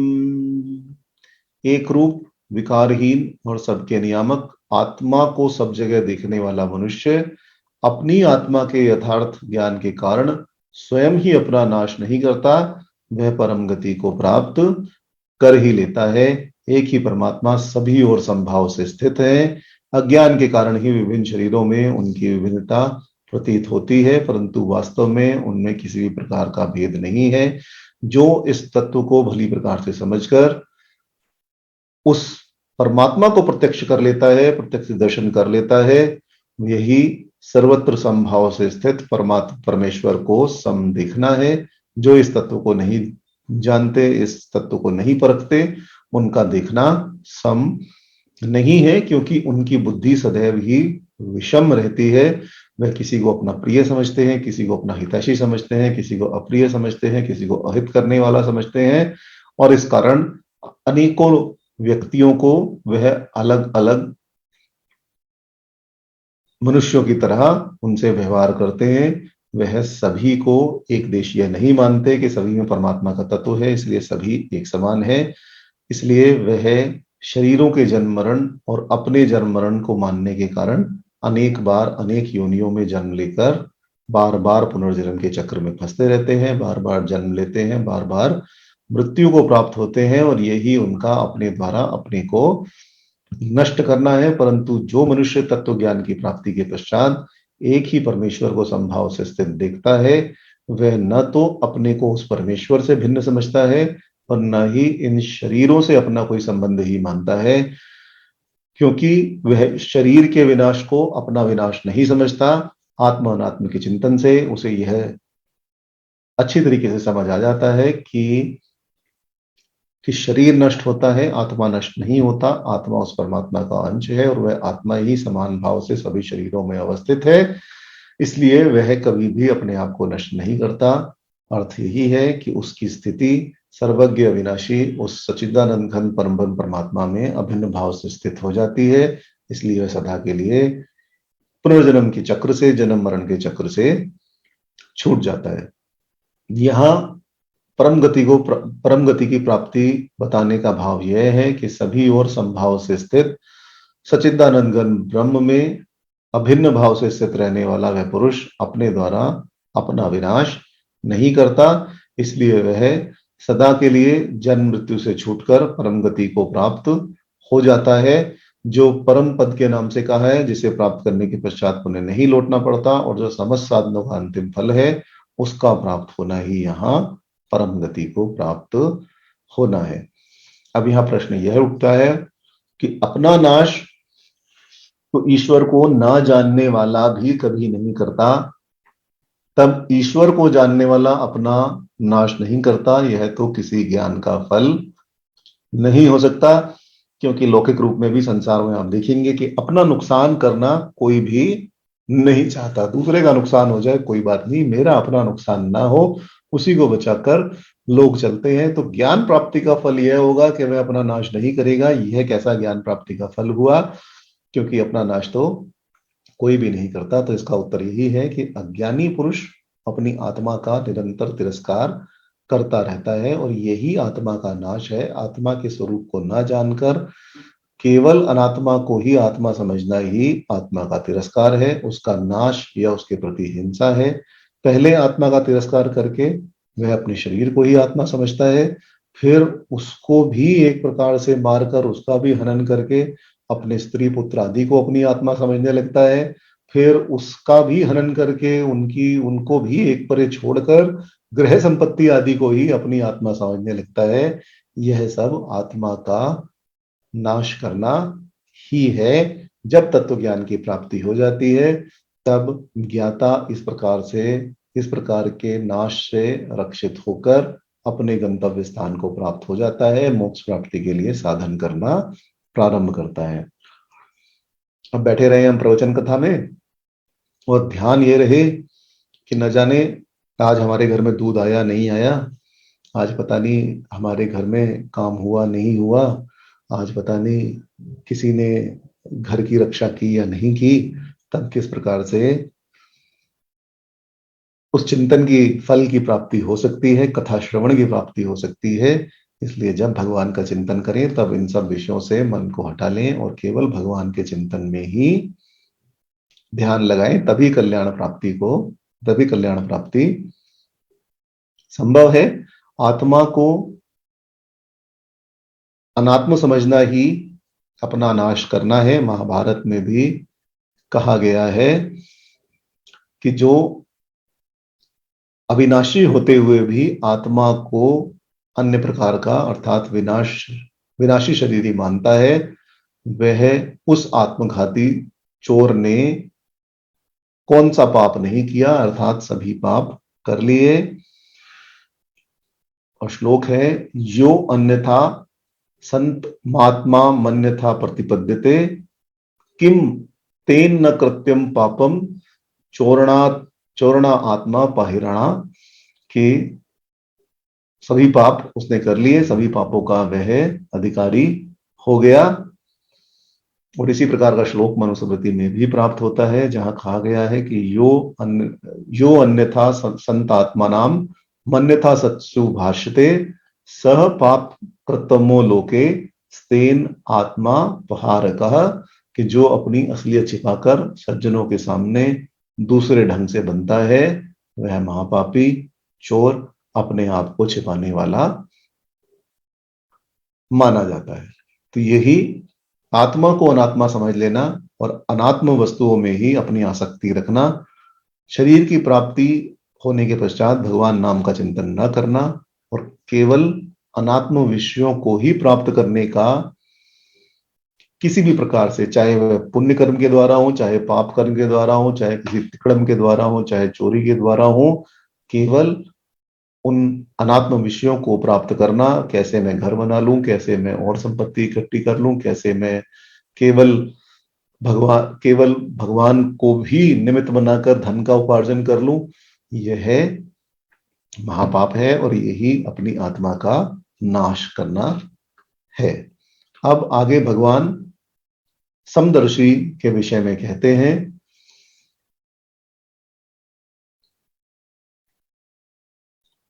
प्रकृत्यैव च कर्माणि क्रियमाणि सर्वशः य पश्यति तथात्मनम् अका अकर्तारं स पश्यति।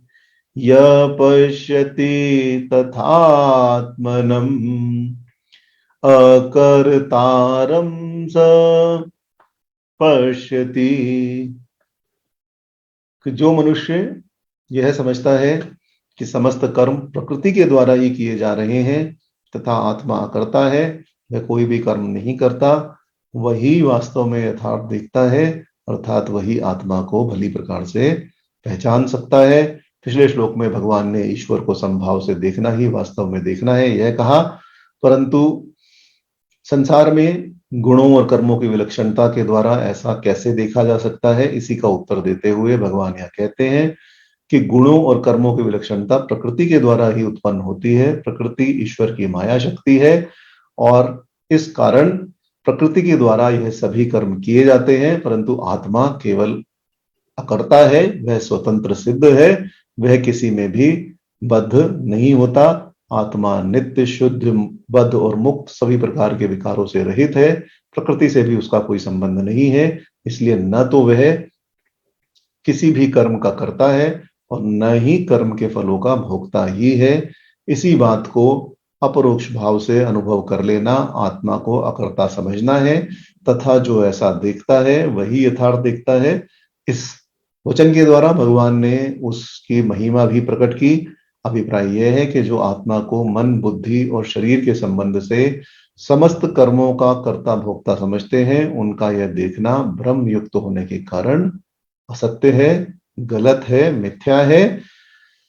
सत्व रज और तम यह तीन प्रकृति के गुणों के कार्य हैं तथा समस्त इंद्रियां और मन बुद्धि आदि गुण एवं इंद्रियों के विषय यह भी गुणों के विस्तार ही हैं। इसलिए इंद्रियों के विषय में व्यवहार करना, गुणों का गुणों में व्यवहार करना और गुणों द्वारा समस्त कर्मों का किया जाने वाला बताने पर भी सभी कर्म प्रकृति द्वारा किए जाते हैं, यही भगवान यहाँ बता रहे हैं।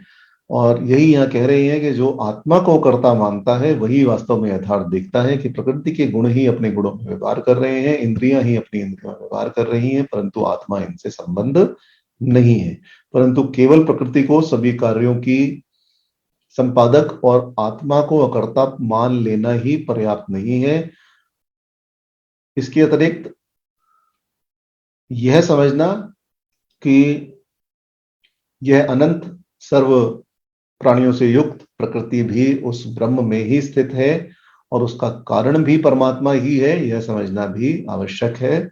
और इसी बात को समझाते हुए आगे भगवान कहते हैं, यदा भूत पृथक भावम एक अनुपश्यति तत्तेव च विस्तारम ब्रह्म संपद्यते तथा तत्तेव च विस्तारम ब्रह्म संपद्ये तदा।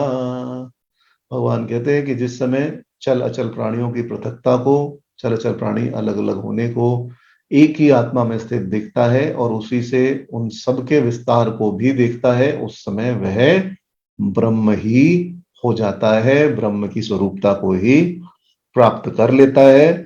जिन चराचर समस्त प्राणियों की उत्पत्ति क्षेत्र और क्षेत्रज्ञ के संयोग से भगवान ने बताई तथा जिन समस्त प्राणियों में परमेश्वर को समभाव से देखने के लिए कहा गया, उन समस्त प्राणियों के अनेकत्व का वाचक ही यहाँ भूत पृथक भावम है, भावम शब्द है। जिस प्रकार स्वप्न से जगा हुआ मनुष्य स्वप्न काल में दिखाई देने वाले समस्त प्राणियों के अनेकत्व को अपने आप में ही देखता है और यह भी समझता है कि उन सब का विस्तार मुझसे केवल स्वप्न की सृष्टि में ही था, मुझसे अतिरिक्त कुछ भी नहीं था, मैं एक ही अपने को अनेक रूपों में देख रहा था। इसी प्रकार जो समस्त प्राणियों को केवल एक परमात्मा में ही स्थित और उसी से सबका विस्तार देखता है, वही ठीक देखता है। और इस प्रकार देखना ही सबको एक में स्थित देखना है और उसी से सबका विस्तार देखना है। भगवान शंकराचार्य ने यहाँ एक स्थान का अर्थ ब्रह्म के रूप में किया है और श्री रामानुजाचार्य ने एक स्थान का अर्थ यहाँ प्रकृति के रूप में किया है। कहने का अर्थ यह है कि सभी अलग अलग प्राणी एक ही प्रकृति में स्थित हैं और उससे पृथक आत्मा का स्वरूप है। यही प्रकृति स्थिति का आशय है।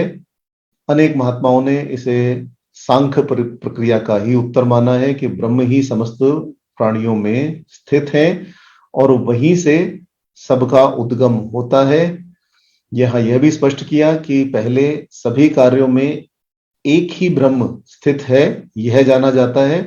फिर एक ही कारण से सभी कार्य उत्पन्न होते हैं, यह समझा जाता है। और इसी प्रक्रिया को ज्ञान और विज्ञान शब्द से भगवान पहले ही कह चुके हैं, जिसका चिंतन अत्यंत विस्तार से हमने किया।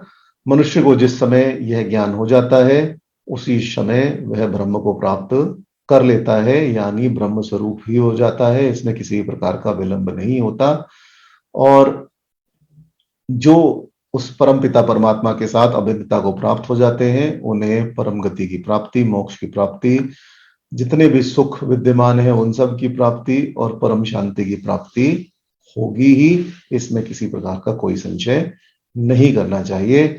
इस प्रकार आत्मा को सभी प्राणियों में संभाव से स्थित, निर्विकार और अकर्ता बताए जाने पर यह प्रश्न उपस्थित होता है कि समस्त शरीरों में रहता हुआ आत्मा उनके गुण और दोषों से निर्लिप्त और अकर्ता कैसे रह सकता है, क्योंकि जब वह सभी शरीरों में विद्यमान है तब वह अवश्य ही उन शरीरों के जो कर्म है उनके साथ भी कर्ता का भाव रखता होगा। इसी प्रश्न का उत्तर देने के लिए अब भगवान आगे के 3 श्लोकों के द्वारा क्षेत्रज्ञ अर्थात आत्मा के प्रभाव का वर्णन करना प्रारंभ करते हैं। अनादित्वात् निर्गुणत्वात् परमातायम् अव्यय शरीरस्थ अपि कौन्तेय न करोति न लिप्यते। भगवान कहते हैं परमात्मा अनादि और निर्गुण होने के कारण अविनाशी है। हे कुंती पुत्र, शरीर में रहने पर भी यह न तो कर्म करता है और न ही कर्म के फलों में लिप्त ही होता है। अनादि का अर्थ है जिसका न कोई कारण हो और न ही उसका कोई उत्पत्ति स्थान हो। अव्यय का अर्थ है जिसका कभी भी व्यय नहीं होता। वह किसी भी ऐसी वस्तु से परिचिन्न नहीं है जिसका कभी नाश हो सकता है। जिस पदार्थ का आदि होगा वह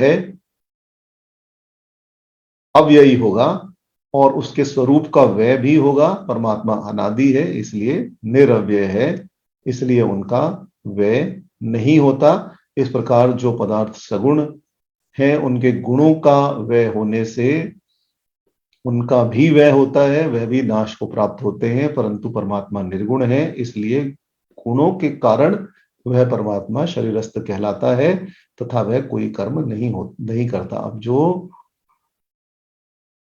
निर्गुण शब्द का अर्थ है वह भी यहाँ भगवान ने स्पष्ट कर दिया है कि निर्गुण शब्द का अर्थ यह नहीं है कि उसमें कोई गुण नहीं है। साधारण हिंदी में आप समझे तो सगुण का अर्थ होगा जिसमें गुण विद्यमान है और निर्गुण का अर्थ होगा कि जिसमें गुण विद्यमान नहीं है।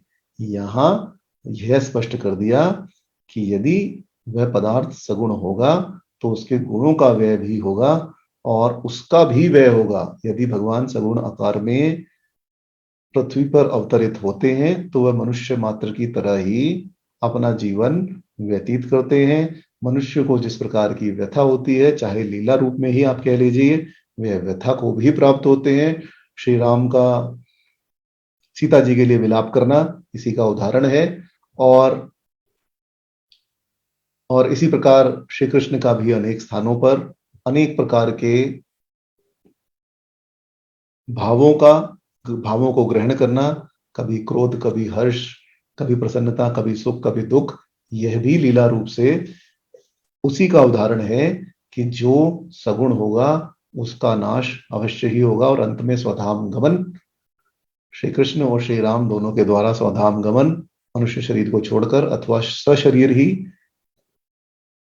अपने धाम को चले जाना और पृथ्वी को छोड़ देना भी इसी का उदाहरण है कि जो सगुण होगा उसका व्यय अवश्य ही होगा, परंतु परमात्मा निर्गुण है और निर्गुण परमात्मा इसीलिए है क्योंकि उनका कभी भी नाश नहीं होता। वह अनादि हैं, निर्वय हैं और इस कारण कभी भी वह नाश को प्राप्त नहीं होते और इसी कारण परमात्मा को निर्गुण कहा जाता है कि परमात्मा निर्गुण है क्योंकि कभी भी उनका नाश नहीं होता। वह नित्य प्रति एक ही रूप में स्थित रहते हैं और सभी, और यह विषय भगवान पहले ही समझा चुके हैं कि किस प्रकार सभी शरीरों में स्थित रहते हुए भी परमात्मा कोई कर्म नहीं करते और केवल गुण ही, प्रकृति के गुण ही, एक गुण ही दूसरे गुण में एक प्रकार से व्यवहार करता रहता है। वास्तव में प्रकृति के गुणों से और उनके विस्तार रूप बुद्धि, मन और इंद्रिय, शरीर इत्यादि से आत्मा का कुछ भी संबंध नहीं है। वह गुणों से सर्वथा अतीत है। जैसे शब्द के आकाश बादलों में स्थित होने पर भी उनका कर्ता आकाश नहीं बनता, उनसे लिप्त नहीं होता, वैसे ही आत्मा कर्मों का कर्ता नहीं बनता और शरीर में लिप्त नहीं होता। यही बात समझाने के लिए यहाँ आत्मा को परमात्मा बताया गया कि वही परमात्मा है, सब में स्थित रहते हुए भी वह कर्ता ही बना रहता है, कभी भी कर्तापन का भाव ग्रहण नहीं करता। श्री वल्लभाचार्य जी का यहाँ चिंतन है कि अंत पुरुष जो परमात्मा है अथवा आत्म रूप से जो जीव है वह अक्षर रूप से अनादि और निर्गुण है, इसलिए वह अव्यय है। वह भगवत इच्छा से अपने आप अलग हो जाने पर भी अकर्ता और निर्लिप्त ही बना रहता है। क्षमा चाहता हूं।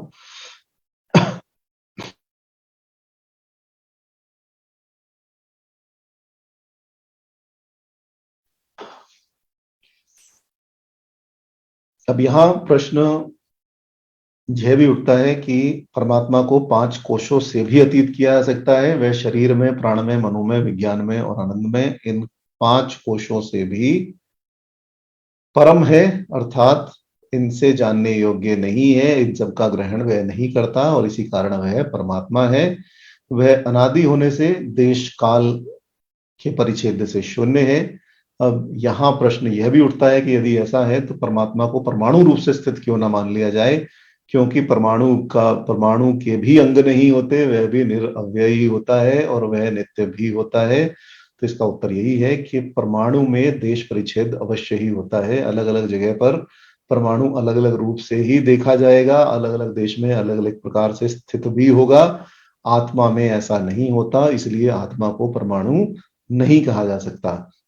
आत्मा का विश्लेषण करते हुए यह भी कहा गया कि देह, मन, बुद्धि आदि का भी आत्मा शब्द से व्यवहार किया जाता है। ईश्वर इन सबसे परे है, इसलिए उसे परमात्मा कहा जाता है।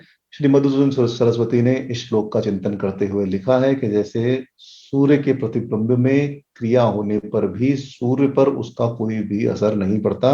सूर्य का प्रतिबिंब यदि तालाब में पड़ रहा है और आप तालाब को व्यथित कर दें, उसमें कोई पत्थर मार दें अथवा किसी से उसको ढक दें, तब तब सूर्य की जो प्रतिबिंब है उसमें अवश्य कुछ विकार उत्पन्न हो जाएगा, परंतु सूर्य पर उसका कोई प्रभाव नहीं पड़ता। उसी प्रकार शरीर की क्रियाओं का कोई भी लेप आत्मा पर नहीं होता। आत्मा अकर्ता ही बना रहता है और शरीर की किसी भी क्रिया में वह भागी नहीं बनता। इसी उदाहरण को भगवान अब अगले 2 श्लोकों में समझाते हैं। यथा सर्वगतं सोक्षम यत् आकाशम न उपलिप्यते सर्वर्त अविस्तत देहे तथा आत्मा न उपलिप्यते। भगवान कहते हैं कि जिस प्रकार सर्वगत होने पर भी सूक्ष्मता के कारण आकाश किसी भी पदार्थ में लिप्त नहीं होता, उसी प्रकार शरीर में सभी और उपस्थित रहने पर भी आत्मा उसके कर्म से लिप्त नहीं होता, निर्लिप्त ही बना रहता है। यहाँ भगवान ने आकाश के उदाहरण से आत्मा में निर्लिप्तता स्थापित कर दी है। अभिप्राय यही है कि जिस प्रकार आकाश वायु होने पर भी उसके गुण दोष से किसी भी प्रकार से लिप्त नहीं होता, वैसे ही आत्मा भी इस शरीर में सभी जगह व्याप्त अग्नि, पृथ्वी, जल इत्यादि सभी तत्वों में संभाव से व्याप्त होते हुए भी अत्यंत सूक्ष्म और गुणों से सर्वथा अतीत होने के कारण बुद्धि, मन, इंद्रिय और शरीर के गुणों से जरा भी लिप्त नहीं होता। आत्मा जैसे अनंत देहों में सब जगह अवस्थित है, वैसे ही प्रत्येक देह में भी यह स्थित है। यही सर्वत्र शब्द की व्यापकता है, यही सर्वत्र शब्द की विशेषता है जो भगवान ने यहाँ प्रदर्शित की है। केनोपनिषद में भी यही कहा गया है कि जिस प्रकार प्रकाश, सूर्य तथा आकाश आदि भी अपने अंश, इंद्रिय आदि के दोषों से लिप्त नहीं होते, वैसे ही ईश्वर भी जीवों के शुभ अशुभ कर्म फल रूप सुख दुख आदि से लिप्त नहीं होते। केनोपनिषद में कहा गया, सूर्यो यथा सर्वलोकस्य चक्षुर्न लिप्यते चाक्षु बाहर्य दोषे, एकस्तथा सर्वभूतंतरात्मा न लिप्यते लोक दुखेन बाह्य। कि जिस प्रकार समस्त लोकों के चक्षु स्वरूप सूर्य देव आंखों में उत्पन्न होने वाले दोषों से लिप्त नहीं होते, वैसे ही समस्त प्राणियों के अंतरात्मा आदित्य परमेश्वर लोगों के दुख से लिप्त नहीं होते। जिस प्रकार कमल का पत्ता जल में स्थित रहते हुए भी जल से लिप्त नहीं होता, वैसे ही वह परमात्मा जीवों के कर्म फल से लिप्त नहीं होता। इससे यही सिद्ध होता है कि परमात्मा और आत्मा किसी भी प्रकार के दोषों को ग्रहण नहीं करते। अब यहाँ जिज्ञासा यही होती है कि जब सभी जीव एक ही परमात्मा के अंश हैं, तब किसी एक के लिए जिस कर्म को करने की आज्ञा दी जाती है, दूसरे के लिए उसका निषेध क्यों किया जाता है? ऐसा क्यों है कि किसी को कहा गया आप यह कर्म करो, किसी को कहा गया आप यह कर्म करो? तो शास्त्रों में जो विभिन्न जीवों के लिए अलग अलग व्यवस्थाएं की गई हैं, अलग अलग आदेश दिए गए हैं, उनका क्या कारण है? पशु योनि अलग है, मनुष्य योनि अलग है, मनुष्य योनि में भी विभाग है। तो ऐसा क्यों है? क्योंकि जब एक ही अंश परमात्मा ही आत्मा के रूप में शरीर में स्थित है, तब तो वह समान भाव से स्थित रहना चाहिए। अब इसका उत्तर यही है कि एक तो प्रकृति की व्यवस्था को चलाने के लिए इस प्रकार की व्यवस्था है। यदि ऐसी व्यवस्था नहीं बनाई जाएगी तो प्रकृति में, समाज में यदि हिरण शेर का कार्य करने लग जाएगा और शेर हिरण का कार्य करने लग जाएगा, तो सभी प्रकार से अव्यवस्था प्रकृति में फैल जाएगी, फूड चेन खत्म हो जाएगी, और फूड चेन खत्म होते ही एक प्रकार से हमारी जो प्रकृति है उसका सब संपूर्ण रूप से नाश हो जाएगा। जिस प्रकार एक साधारण उदाहरण ये है कि अग्नि एक ही समान है, परंतु वह अग्नि घर में चूल्हे की अग्नि एक अलग रूप में होती है, और चूल्हे से जो राख निकली उसका भी उपयोग अलग रूप में होता है। इसी प्रकार जो यज्ञ की अग्नि है वह अत्यंत पवित्र है, यज्ञ की है वही अग्नि, परंतु वह अग्नि अत्यंत पवित्र है। प्रज्वलित भी शायद उसी माचिस से की जाए, परंतु उस अग्नि को पवित्र माना जाता है, और उससे जो राख निकलती है उसको अपने सिर पर धारण किया जाता है। इसी प्रकार जो शमशान की अग्नि है वह भी वही अग्नि है, परंतु उसकी राख को सिर पर ग्रहण नहीं किया जाता, क्योंकि वह एक प्रकार से त्यागने योग्य मानी जाती है। तो यही शास्त्रों में विभिन्न जीवों के लिए विभिन्न विभिन्न व्यवस्थाएं की गई हैं और विभिन्न विभिन्न आदेश दिए गए हैं। शरीरों के संबंध से यथा योग्य विभिन्न प्रकार की विधि निषेध रूप जो हमारे शास्त्रों में आज्ञा दी गई है वह उचित ही है, इसमें किसी भी प्रकार का विरोध नहीं समझना चाहिए। शरीर में स्थित होने पर भी आत्मा कर्ता क्यों नहीं है, इस पर भगवान कहते हैं, यथा प्रकाशयत्येकः कृत्स्नं लोकमिमं रवि, क्षेत्रं क्षेत्री तथा कृत्स्नं प्रकाशयति भारत। क्षेत्रं क्षेत्री तथा कृत्स्नं प्रकाशयति भारत। कि जिस प्रकार सूर्य इस समस्त लोक को प्रकाशित करता है, उसी प्रकार हे भारत क्षेत्रज्ञ मनुष्य समस्त क्षेत्र को प्रकाशित करता है। क्षेत्री ही अपने ज्ञान रूप प्रकाश से समस्त क्षेत्र को प्रकाशित करता है। जैसे प्रकाशित करने वाला सूर्य निर्लेप भाव से समस्त संसार को प्रकाशित करता है, वैसे ही निर्लिप्त भाव से क्षेत्री भी समस्त क्षेत्रों को प्रकाशित करता है। अभिप्राय यह है कि जिस प्रकार एक ही सूर्य संपूर्ण ब्रह्मांड को प्रकाशित करता है, उसी प्रकार एक ही परमात्मा समस्त क्षेत्र को, समस्त जड़ वर्ग को प्रकाशित करता है तथा विभिन्न अंतकरणों के संबंध से विभिन्न शरीरों में उसका विभिन्न स्वरूप प्रदर्शित होता है। ऐसा होने पर भी वह आत्मा सूर्य की तरह न तो उनके कर्मों को करने वाला और न कराने वाला ही होता है, इस और न द्वैतोभाव से, न किसी प्रकार की विषमता आदि के दोषों से ही युक्त होता है। वह अविनाशी आत्मा, समस्त क्षेत्र आत्मा, प्रत्येक अवस्था में सदा सर्वदा शुद्ध विज्ञान स्वरूप, अकर्ता, निर्विकार, सम और दोष से रहित ही बना रहता है। श्री वल्लभाचार्य यहाँ आत्मा को ईश्वर का अंश ही मानते हैं, इसलिए उनका चिंतन यही है कि जैसे ईश्वर का नेत्र रवि हम दिखाए हैं 11वें अध्याय में, किस प्रकार जब अर्जुन ने भगवान का विराट रूप देखा तो देखा कि सूर्य और चंद्रमा ही उनके दो नेत्र हैं। तो यहाँ उनका चिंतन यही है कि जैसे ईश्वर का नेत्र रवि संपूर्ण लोगों का प्रकाशक है, वह भी ईश्वर का ही अंश है, वैसे ही ईश्वर का अंश जीव भी ज्ञान रूप ज्योति से संपूर्ण क्षेत्रों का प्रकाशक है। क्योंकि सूर्य अपनी सत्ता मात्र से समस्त लोकों को प्रकाशित करता है और प्राणियों के गुण दोषों से लिप्त नहीं होता, इसी प्रकार परमात्मा के एकत्व और अकृतत्व के कारण उनका अंश आत्मा भी निर्लेप बना रहता है। वृद्ध आरण्यक उपनिषद में कहा गया है कि जो जीव आत्मा में रहकर उसका नियमन करता है वह अंतर्यामी ही तेरा आत्मा है। इसी प्रकार छांदोग्य उपनिषद में भी कहा गया है कि मैं इस जीवात्मा के सहित प्रविष्ट होकर नाम रूप को प्रकट करूंगा। तकेनोपनिषद में जो यक्ष की कथा है उसमें भी यही सिद्ध किया गया है कि देवताओं में भी अपने कार्य करने की स्वतंत्र शक्ति नहीं है, वह उस पर ब्रह्म की शक्ति को पाकर ही अपना अपना कार्य करने में समर्थ हो पाते हैं। इस प्रकार सभी उपनिषदों के वर्णन में एक प्रकार से यही सिद्ध होता है कि जीवात्मा स्वतंत्रता पूर्वक कुछ भी नहीं कर सकते, वह जो भी कुछ करता है परमात्मा परमेश्वर के सहयोग से, उसकी दी हुई शक्ति के द्वारा ही वह सब कुछ ग्रहण करता है।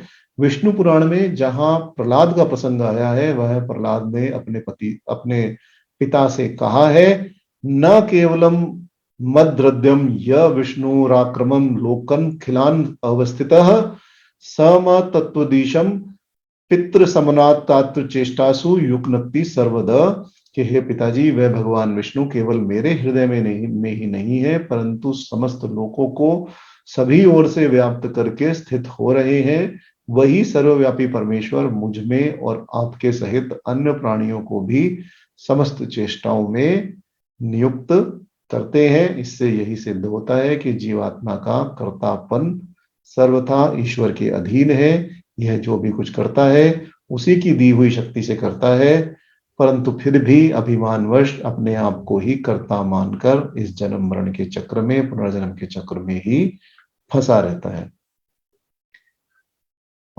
अब तीसरे श्लोक में भगवान ने जिन बातों को कहने का संकेत किया था कि मैं तुम्हें संपूर्ण रूप से बताऊंगा कि प्रकृति पुरुष क्या है, क्षेत्र क्षेत्रज्ञ क्या है और ज्ञान और ज्ञ क्या है, उसी को संपूर्ण रूप से समझाने के पश्चात अब भगवान आगे कहना प्रारंभ करते हैं।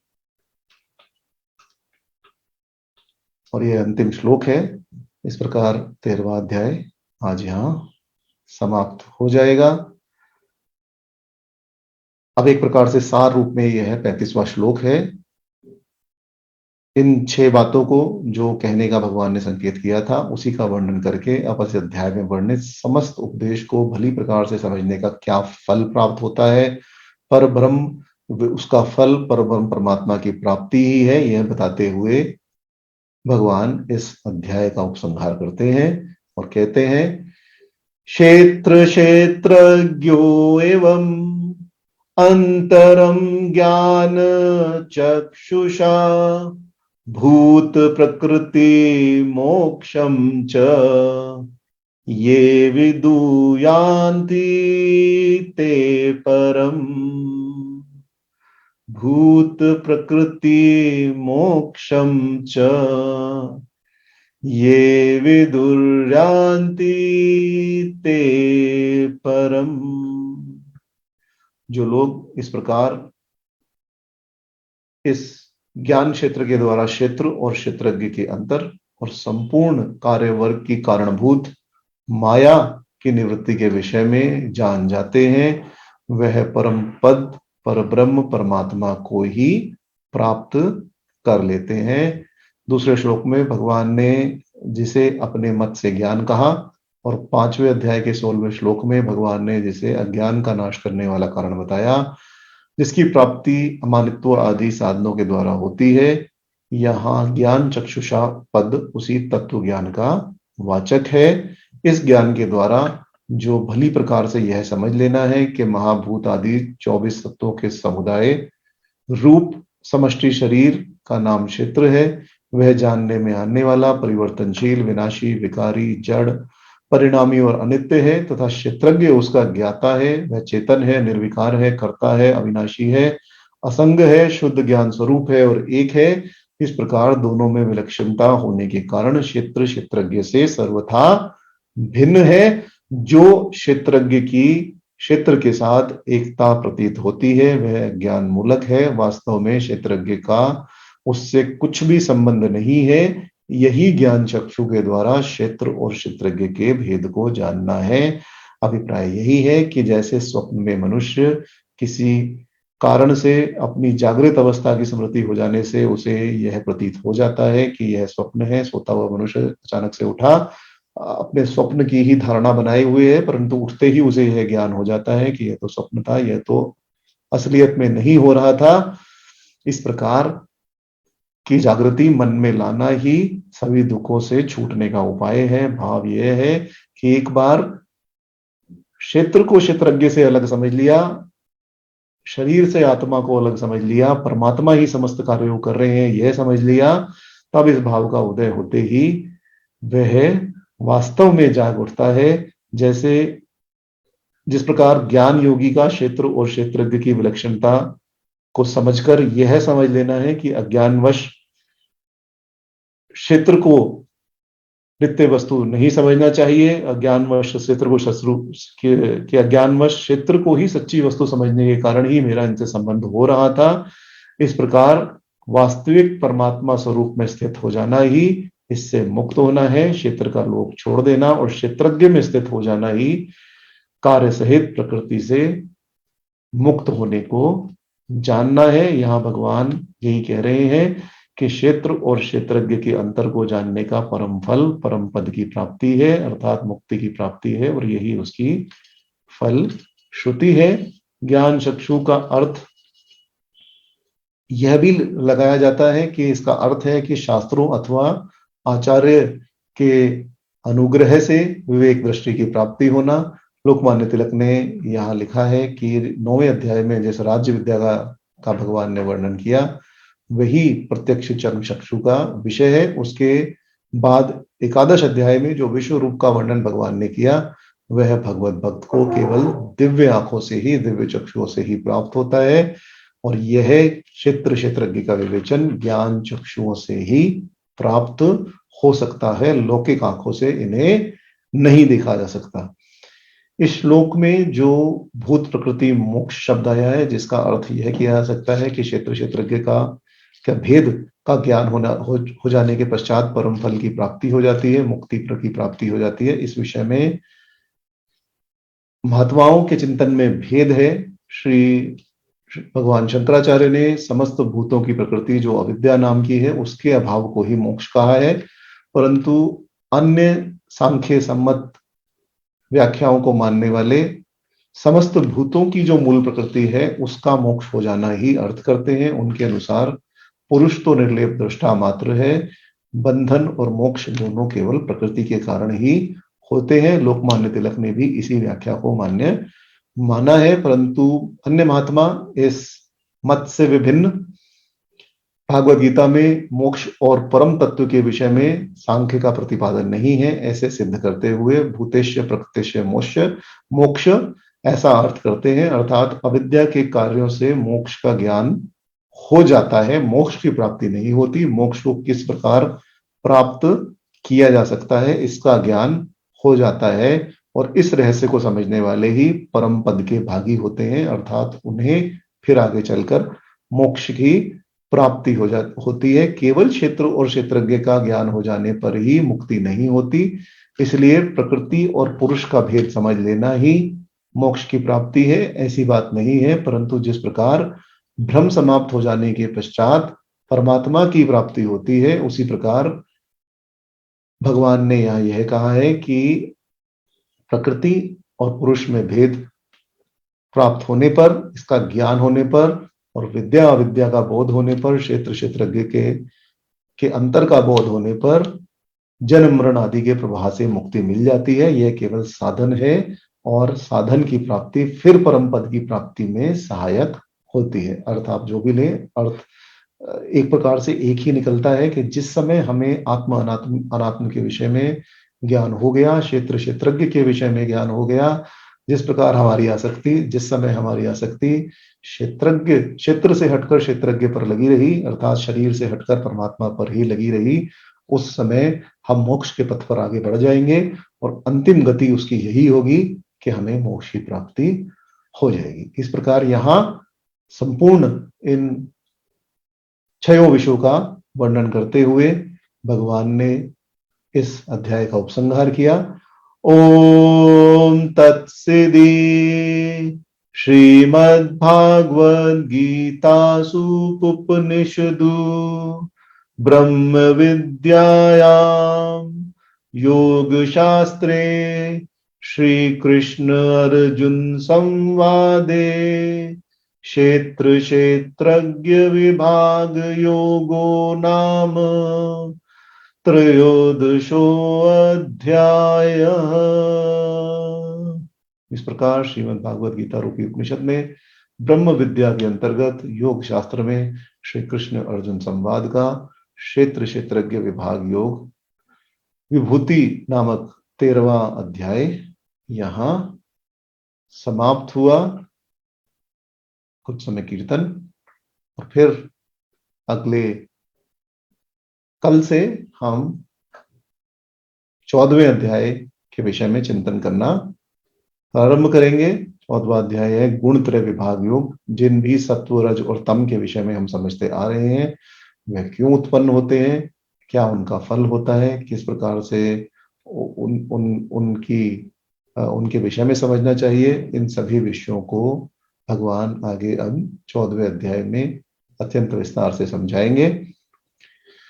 दिनमपि रजनी सायं प्रातः शिशिरवसन्तो पुनरायातः काल क्रीडति गच्छत यास्दपि नामुच्यन्त आशिवायुः भज गोविन्दम भज गोविन्दम गोविन्दम भज मूढ़मते प्राप्ते सन्निते मरणे नाही रक्षति ड्रुकन करणे भज गोविन्दम भज गोविन्दम गोविन्दम भज मूढ़मते।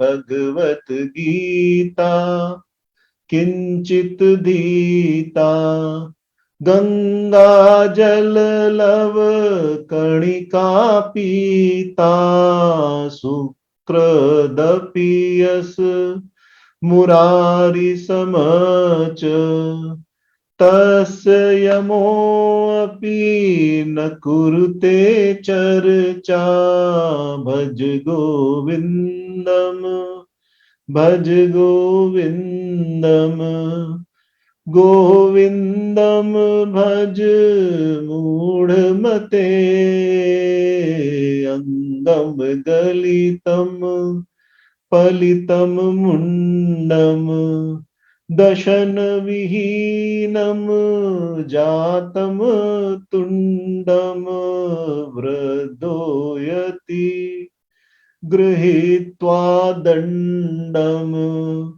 तदपि न मुञ्चत् आशापिण्डम् भज गोविन्दम् भज गोविन्दम् गोविन्दम् भज मूढमते पुनरपि जननम् पुनरपि मरणम् पुनरपि जननी जठरे शयनम् इह संसारे खलु दुस्तारे कृपया पारे पाहि मुरारे भज गोविन्दम् भज गोविन्दम् गोविन्दम् भज मूढमते